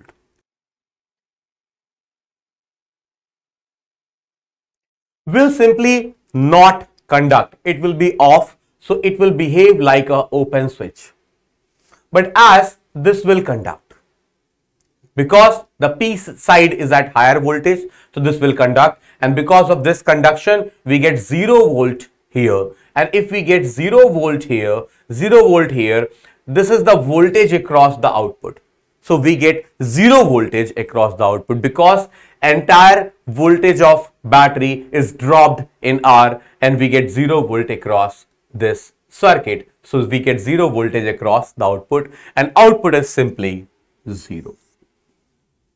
If you repeat the experiment and keep this this 0 and this 1. The same thing happens. The same thing happens here. This diode definitely comes in reverse bias and behaves as if it is an open circuit. This conducts, and if this conducts, this keeps the voltage of this point at 0 volt. So output is again 0 by the same logic here. And finally, if both are high, means both are 1. If both are 1, both diodes are in reverse bias. If both diodes are in reverse bias, both act like as if they are in open circuit. And if both are in open circuit, there is no current anywhere. And if there is no current anywhere, the potential drop across R is 0. And if potential difference here is 0, here it is 0. So by the battery, potential at point C becomes 5 volt. And if potential at C becomes 5 volt, that is our output. So we get high output, high voltage output at the place of output. So we get high output. And that is the AND gate. It says the output would be high if all inputs are high. If any of the input is 0, output is 0. If any of the input is 0, output is going to be 0. So I think now you understand the OR gate and the AND gate. Okay. You understand their symbols also. You understand their circuits also. Now we will understand the third basic gate, which is called a NOT gate. NOT gate is actually also called reversible gate because it inverts the signal. So suppose we have A here. Suppose we have high voltage here. The circuit says we will get a let's say we put high voltage as input. The circuit should give 0 voltage as output. And if we give 0 voltage as input, the circuit gives high output. Okay, so this is the basic function of a NOT gate. This is the symbol of a NOT gate. We have a triangle here followed by a dot. This is called a NOT gate. This is the symbol of a NOT gate. And NOT gate actually inverts the signal. So if input is high, output is low. If input is low, output is high. And mathematical way of representing the output Y as not A. And if it bothers you, you want a simpler representation, then it is called A bar. So Y equals to A bar means invert of A, not of A, and the A is passed through a NOT gate. Let us see how the NOT gate is made. We use a transistor in common emitter configuration to build a NOT gate. Okay. Yes. And suppose we keep this A switch on. If A switch is on, I'll say the input is 1. If the input is 1, if A switch is on, there will be some base current. And if there is some base current, the transistor will conduct. The transistor will be in conducting mode. If transistor is in conducting mode, I must say, if the transistor is in conducting mode, the potential difference across the transistor is very, very low because it is in conducting mode. And if potential difference across transistor is very, very low, you can say here the voltage is 0, so here also voltage is 0. And if here too voltage is 0, we get voltage output as 0. So we can say if output is 1, if input is 1, output is 0. If input is 1, output is 0. That is the functions of a NOT gate. But what if we keep input as 0, means switch A open? If switch A is open, there is no base current. The base current can't flow. And if in the absence of base current, you know the collector current is also 0. And if collector current is also 0, you know very well that this transistor is not conducting and this transistor will act as an open switch. If the transistor acts as an open switch, there will not be any current in this resistance. And if there is no current in the resistance, potential here is 0, potential here is 5 volt. Across resistance, no potential difference. So potential here will be 5 volt, that is high. And high means 1 here. Okay, so if we have input as 0, the output is 1. And that is the function of NOT gate. How NOT gate is represented? If it says the input is inverted. So the output is actually, if input is A, the output is A bar or not of A. Okay, so these are the basic 3 gates. Okay, we also have some other gates, but before understanding the other gates, let us understand few basic important relations in Boolean algebra.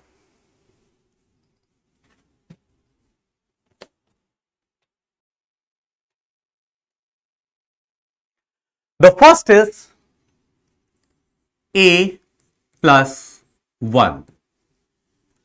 I hope you remember the logic of plus. It is an OR gate and it says if any of the input is high, output is high. Remember, if any of the input is high, output is high. So 1 is always high. And if 1 is always high, output is going to be always high, whatever be the value of A. So its answer is always 1. Next, A plus 0. You know that the output of OR gate is always high if any of the input is high. So imagine if A is 0, 0 plus 0 you get 0, and if A is 1, you get 1 plus 0 as 1. So actually the output is same as A. Output is same as A. If A is 0, output is 0. If A is 1, output is 1. So actually the answer is going to be A here. So always remember, any signal plus 0 gives you the same signal as output. What we get if we have A plus A bar means A plus A not, A inverted, A plus A bar. Okay, let us understand it. If A is 1, this is going to be 0. And you see, one of them is always 1. So we have 1 as an answer. And if A is 0, this is 1. So one of them is high. So answer is again high. So always remember, any signal plus its own inverted always gives you high input, high output, I must say, because if A is 0, the A bar is 1, and if A is 1, A bar is 0. So any of them is going to be 1 always. So answer is simply 1. So A plus A bar is 1. Remember, B plus B bar is 1. Any signal odd with its own bar is always 1. Okay. Now suppose we have A dot 1. Let us understand what is this. Okay, so try to understand. Suppose we have A as 0.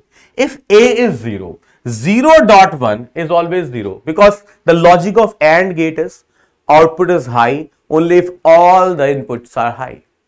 Okay, so if A is 0, output is 0, and if A is 1, 1 dot 1 we have high. So just try to understand. If A is 0, output is 0. If A is 1, output is 1. So output follows A. So the answer must be A here. Answer must be A here. Okay. Suppose we add A plus A.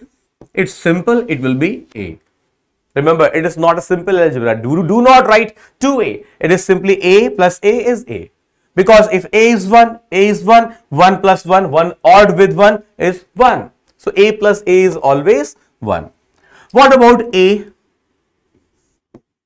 and 0? What about this? I hope you remember in AND gate, if any of the input is 0, output is 0. Okay, so here this is always 0, and if this is always 0, output is going to be 0. Output is going to be 0. That is simple. Few more. What about A dot A bar? What is A dot A bar? Okay. Say A dot A bar, understanding this is very simple. If A is 1, A bar is going to be 0. If A is 0, A bar is going to be 1. So any of them are definitely 0. And if any of them are definitely 0, you know in AND gate, if any of the input is 0, output is always 0. So here you are going to get 0 as a result. Okay. So these are few simple relations, and they are widely used. They are very frequently used in solving questions. I'll show you. Okay. There are two more laws. They are called De Morgan's laws.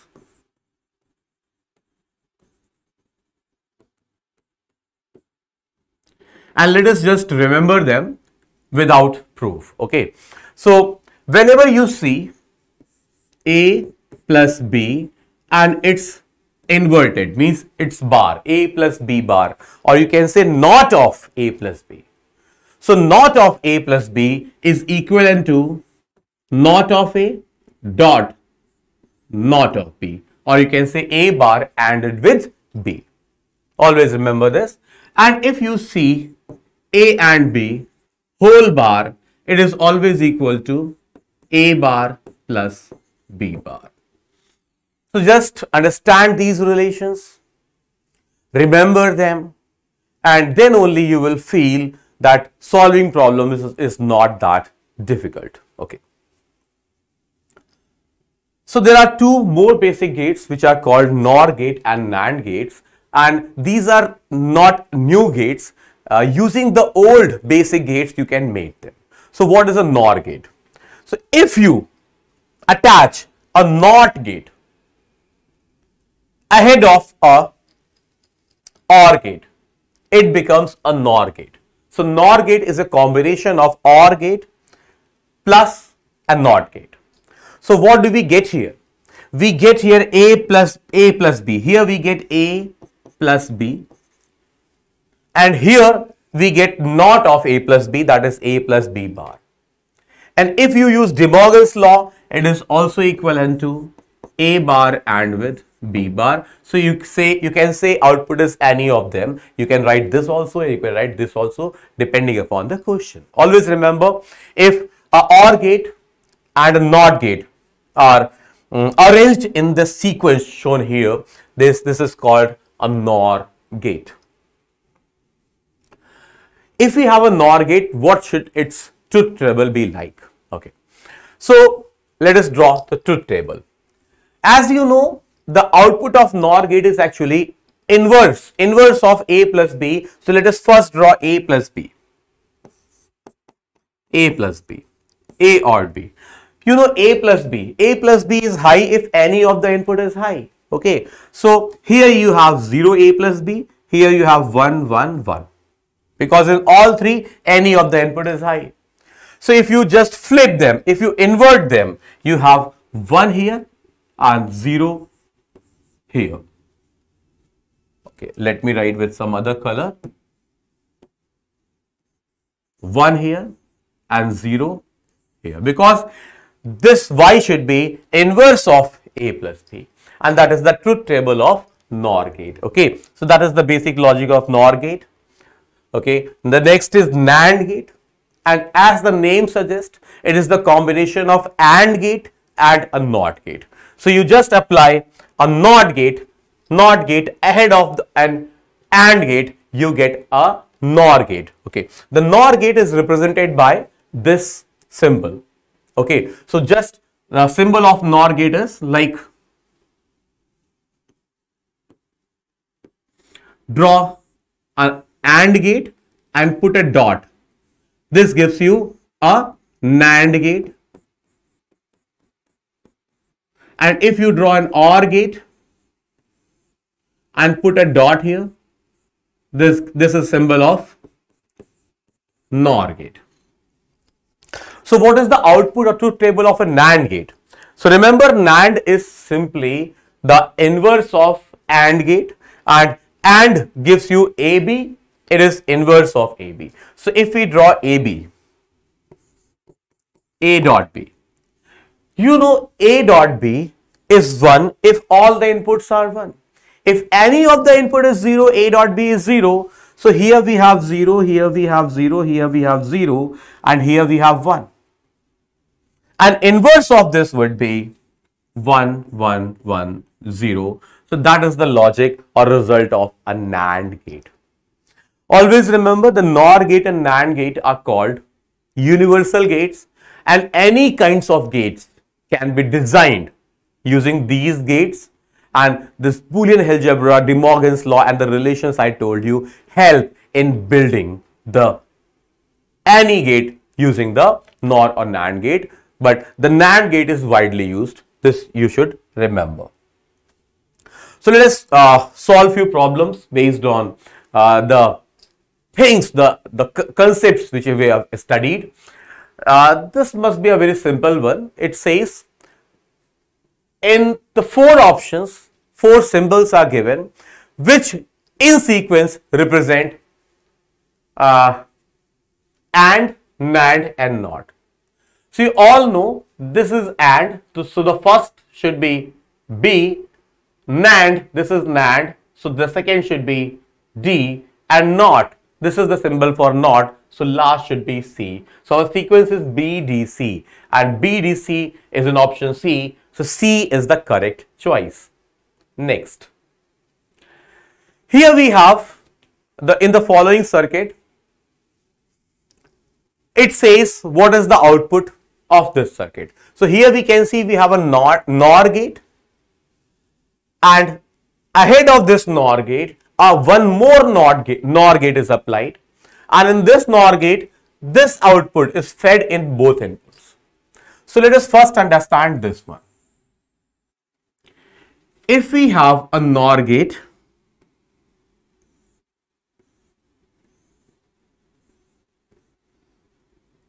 and in the 2 inputs you give single input A, single input A. Okay, let us see what are the results. If A is 1, let us start with 0. If A is 0, both the inputs are 0. And if both the inputs are 0, the result of OR is 0. But ahead of OR we have a NOT. So the NOT will make the output as 1. And if we keep A as 1, the both inputs are 1, the answer of OR, the output of OR gate is 1, but the NOT gate makes it 0. So if A is 0, the output is 1. If A is 1, the output is 0. Means it is simply a NOT gate. It is simply a NOT gate. Okay, so this is a NOT gate. This dot 2 represents a NOT gate. You know the NOR gate is simply an OR gate clubbed with a NOT gate. So we have a OR gate. Remember, we have an OR gate and 2 NOT, one this NOT and one this NOT.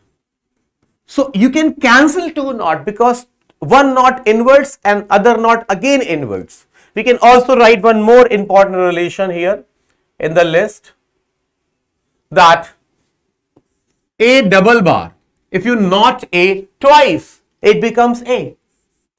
That's very important. If you invert A twice, and it's very logical and intuitive also. So A double bar is A. So here we have out an OR gate and 2 NOT. So 2 NOT simply cancels.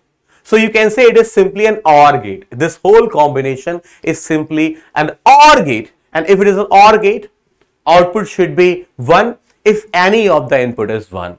And that we see in option D. In option D, you can see output is 1 if any of the input is 1. So D is your most correct choice. Let's move for the next question. Here again, we see the 3 gates, and this is just in last question we studied, this is a NOT gate. This behaves like a NOT gate. This is actually a NOT gate, and 2 NOT gate cancels each other. You can imagine this is nothing, and we have simply a NAND gate left. So answer is NOR gate left. This is a NOR gate because we have a concave like structure. So this is a NOR gate left. So answer is simply NOR gate. Next question. That's a good one. We have many gates here, and we need to solve this carefully. Okay. So can you see here, the A input is fed in this AND gate, okay, and B is inverted, B bar is sent here. So we have A here because a line from A is directly coming here, and B is inverted, so we have B bar here. Okay, we have B bar here. Here you see we have A bar and B. I think this much is clear. This gives you, this is an AND gate, this gives you A, B bar, okay, and this gives you A bar, B, A bar, B. So what do we get here? It is a NAND gate, right? It is a NAND, no sorry, it is a NOR gate because it has an OR and with it, it has a NOT also. It is a NOR gate. So what NOR gate gives us? The OR gate in NOR gate gives you sum of these two, means OR of these two, that says AB bar plus A bar B, and NOT inverts it. So that is the answer. But as it doesn't matches with any of the options, so we have to do some calculations. Okay, so let us apply De Morgan's law here, and if we apply De Morgan's law here, this is, assume this as a single signal, this as a single signal, and this plus this bar represents the first signal, AB bar dot A bar B bar, using De Morgan's law. If we again apply De Morgan's law here, you have A bar plus B double bar, A bar plus B double bar, ANDed with A double bar plus B bar.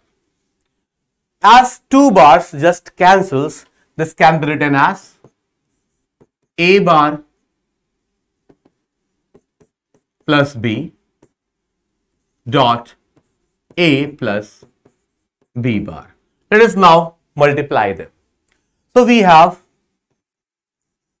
A bar dot A plus A bar dot B bar, right? And then we have BA can be written as AB, so AB plus B bar, okay. Now let us understand what is the meaning of this, okay. So as A bar A, one of them will always be 0. And if any one of them is 0, always the answer to this is 0. As we have learned in important relation section. So this is 0 and this is 0, and we are left with A bar, we are left with A bar. We can apply De Morgan's law here, and this will be actually, no, A bar B bar plus AB, A bar B bar plus AB. That is the answer. And if you check, the correct answer is obviously option C. Okay, there's a little mistake here. These two should be separate actually. These should be separate actually, and something like this should be your answer. Okay, so that is a little correction I have made. Notice it, and let's move for the next question. Okay, here we again have 3 gates, 2 NOT gate and 1 NOR gate. Okay, so if A is fed here and B is fed here, here we have A bar and B bar, and after A bar and B bar are NORed, after OR operation we get A bar plus B bar, and after OR, you know, we have a NOT also, so it is inverted. Okay, if we solve this using De Morgan's law, we have A double bar dot B double bar, and as double bar simply cancels, we are left with AB. Means this complete system represents a simple AND gate, because the answer is AB only. And let us look which represents AND gate. And look, option B is correct because B represents an AND gate. Okay, so let's move over to next question. In this question, they say for the given circuit, this gates arrangement, the input signals are shown by these waveforms. Here, the 0 volt represents low, means 0, and the 5 volt represents high, means you can call it 1. So A's waveform is there, B's waveform is there, C's waveform is there. So these are the inputs, and what is the output of this system that we have to select out of these four options A, B, C and D. So as there are three inputs, okay, A, B and C, we will check them one by one, and you have to be a little patient. Let us check the first. As you can see in the first interval, A is 0, B is 0 and C is high, so C is 1. So you can keep A 0, B 0 and C as 1.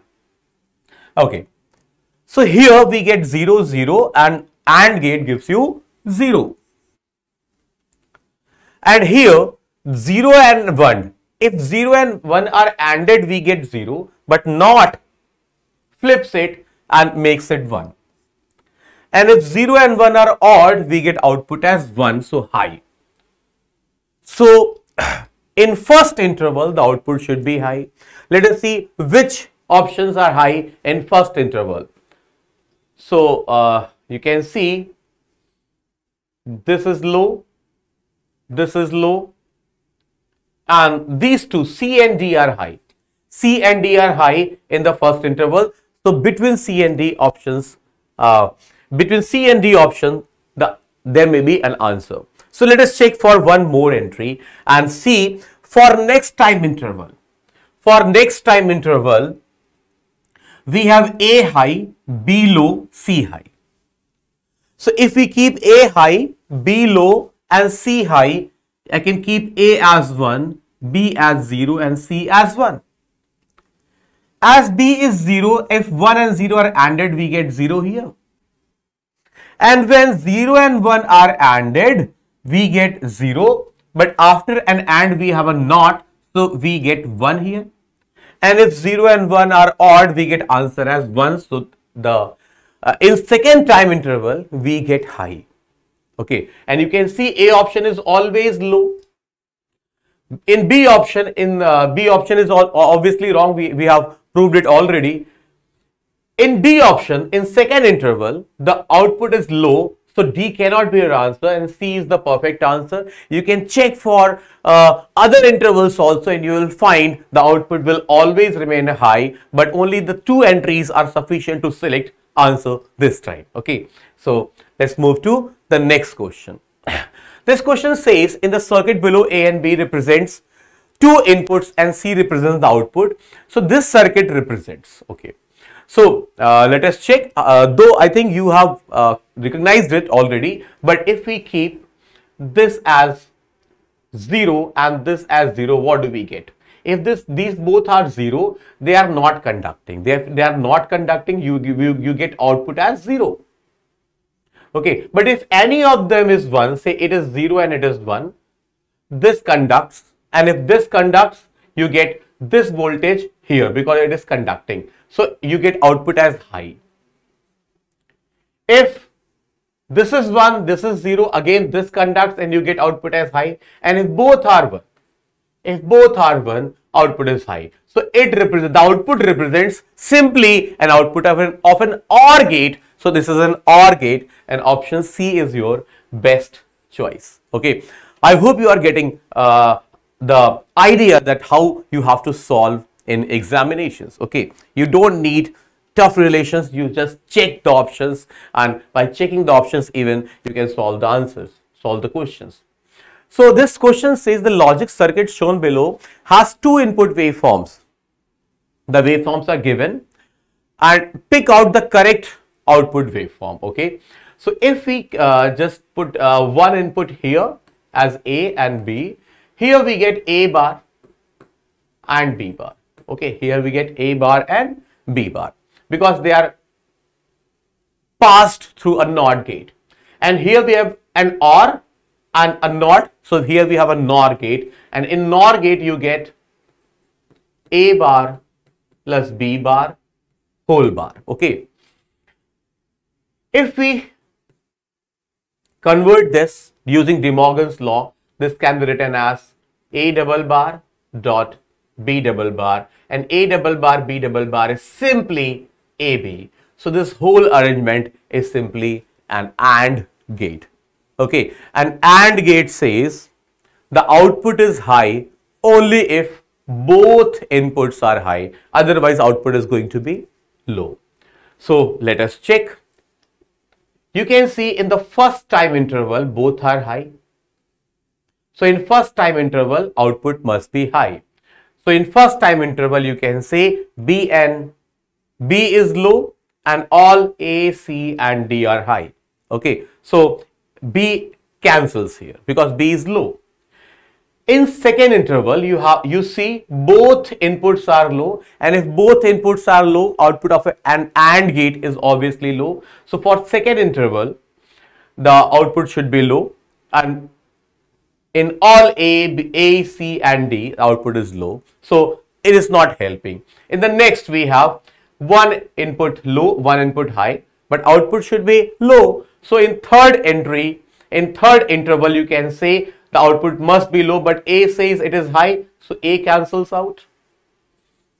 C and D says in third input output is low, so we have to check one more entry. We one more entry.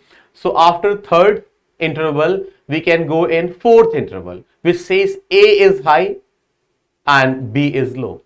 If A is high, B is low, output is going to be low.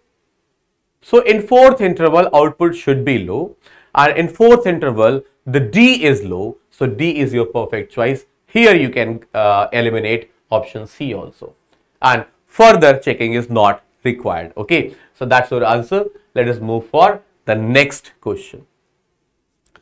This question says output of an OR gate is connected to both the inputs of a NAND gate.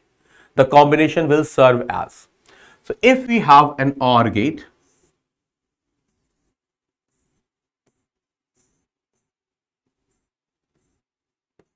A and B are the two inputs, and the output is connected to both inputs of a NAND gate. So if we have a NAND gate here, and the output of first gate is connected to both inputs of NAND gate.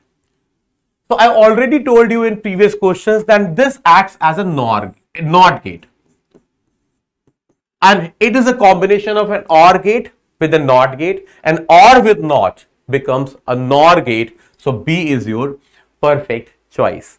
Let's move ahead and let us see. Again we have a waveform like question, and this question says A, B, C and D are 4 inputs. Okay, 4 inputs. That means at first it looks very complicated, but we have to remain patient and check for the answer calmly. So if A, B and C and D are 4 inputs and X is the output, all inputs and output waveform are given, then we have to choose which gate the inputs are given. Okay, so if you just check, you can see in the first time interval all inputs are low and output is also low. All inputs are low and output is low, means output is low when all inputs are low. And in remaining all intervals, if you check the waveforms, at least one is high. At least one is high. Like in second interval, we have D high. In third interval, we have C high. In fourth interval, we have D, C high. In fifth interval, we have B high. So in remaining all interval, we have at least one high, and output is always high. Output is only low when all the inputs are low. So this is a property of an OR gate. OR gate, the result of an OR gate is only 0. If all inputs are 0, it is high if any of the input is high. So this gate is definitely an OR gate, and option B is the correct choice. Over to next question.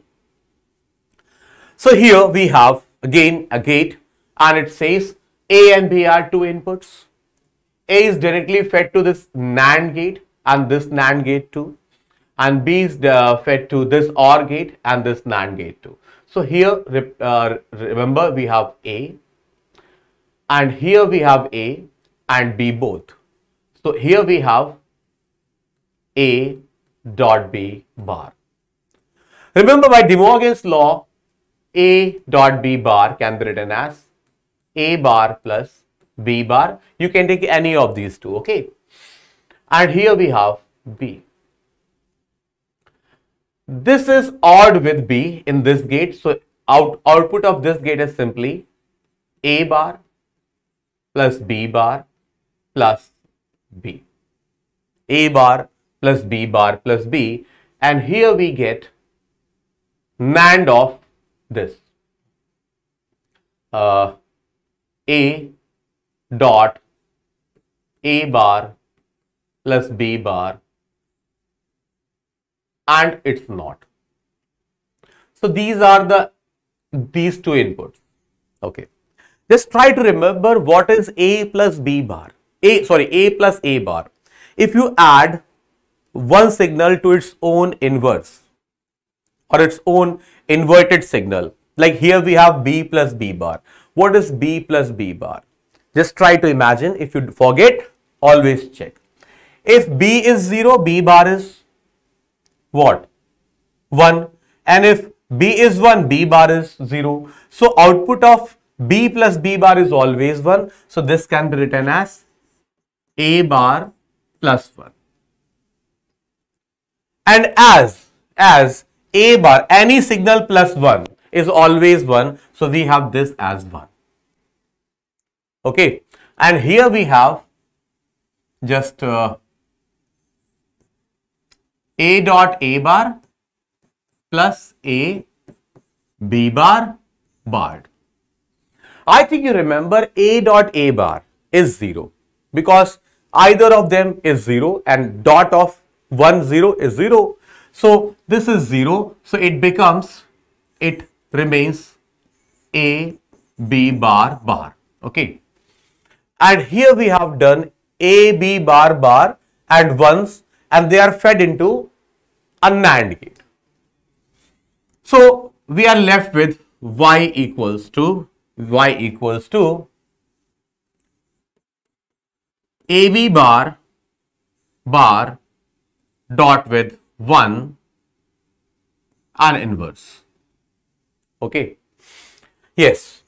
And if you multiply or add a signal with 1, the answer is that signal again. Because 1 is always high, the output follows that signal. I told you in important relations that A dot 1 is A. A dot 1 follows A. So this dot 1 follows simply A, B bar, bar and bar. The two bar cancels themselves and we are left with A, B bar. And let us see what we have. Yes, the option A is correct. We have A, B bar. So that is the answer of this question. Okay. You can also check it by truth table. If you want to make truth table, you can make it. But that is the most simple method of doing this problem. Next. Yes. It says which of the following gives a reversible operation. Reversible operation means the output should be invert of the input. The output should be invert of the input, means a NOT gate represents a reversible or performs a reversible operation.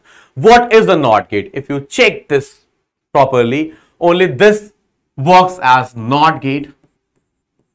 So if you have A here, you have inverse of A here. So this represents a reversible operation. That is why the D is your perfect choice. And that is the answer to this question.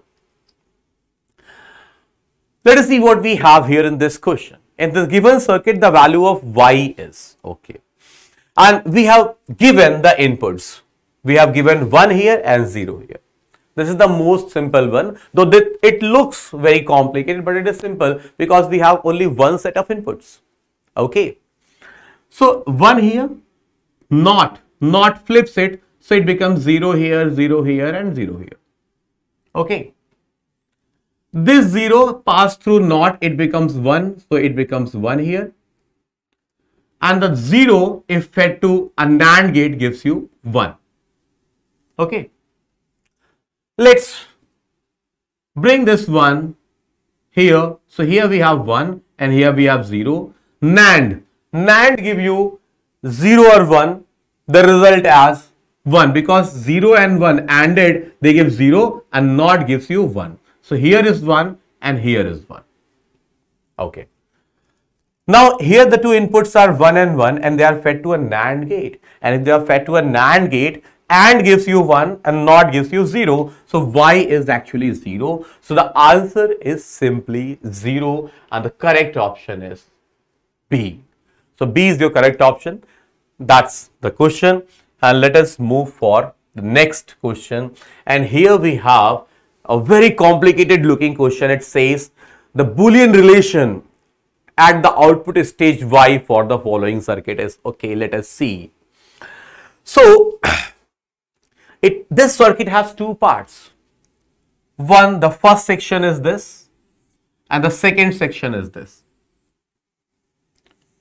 I hope you remember this represents a NOT gate. Okay, if you see the working of a NOT gate, I've told you twice, once in this section Boolean algebra, and I also told you NOT gate, the working of NOT gate when I was explaining you the transistors. Okay, so let us understand this section first. You all can see if at least one switch is on, if any of A or B is on, the corresponding diode conducts, and the 5 volt we get here. If A conducts, if A is on, we get 5 volt voltage here. And if B conducts, we again get 5 volt voltage here. So we get 5 volt here if any of the input is on. This means this represents a OR gate. And here we have A plus B. And if OR gate is fed to a NOT gate, we get what? As a result, A plus B bar. But A plus B bar is not matching with any of the answers. So we will convert this using De Morgan's law, and A plus B bar is actually equal to A bar dot B bar. So obviously the B is your correct choice. Okay.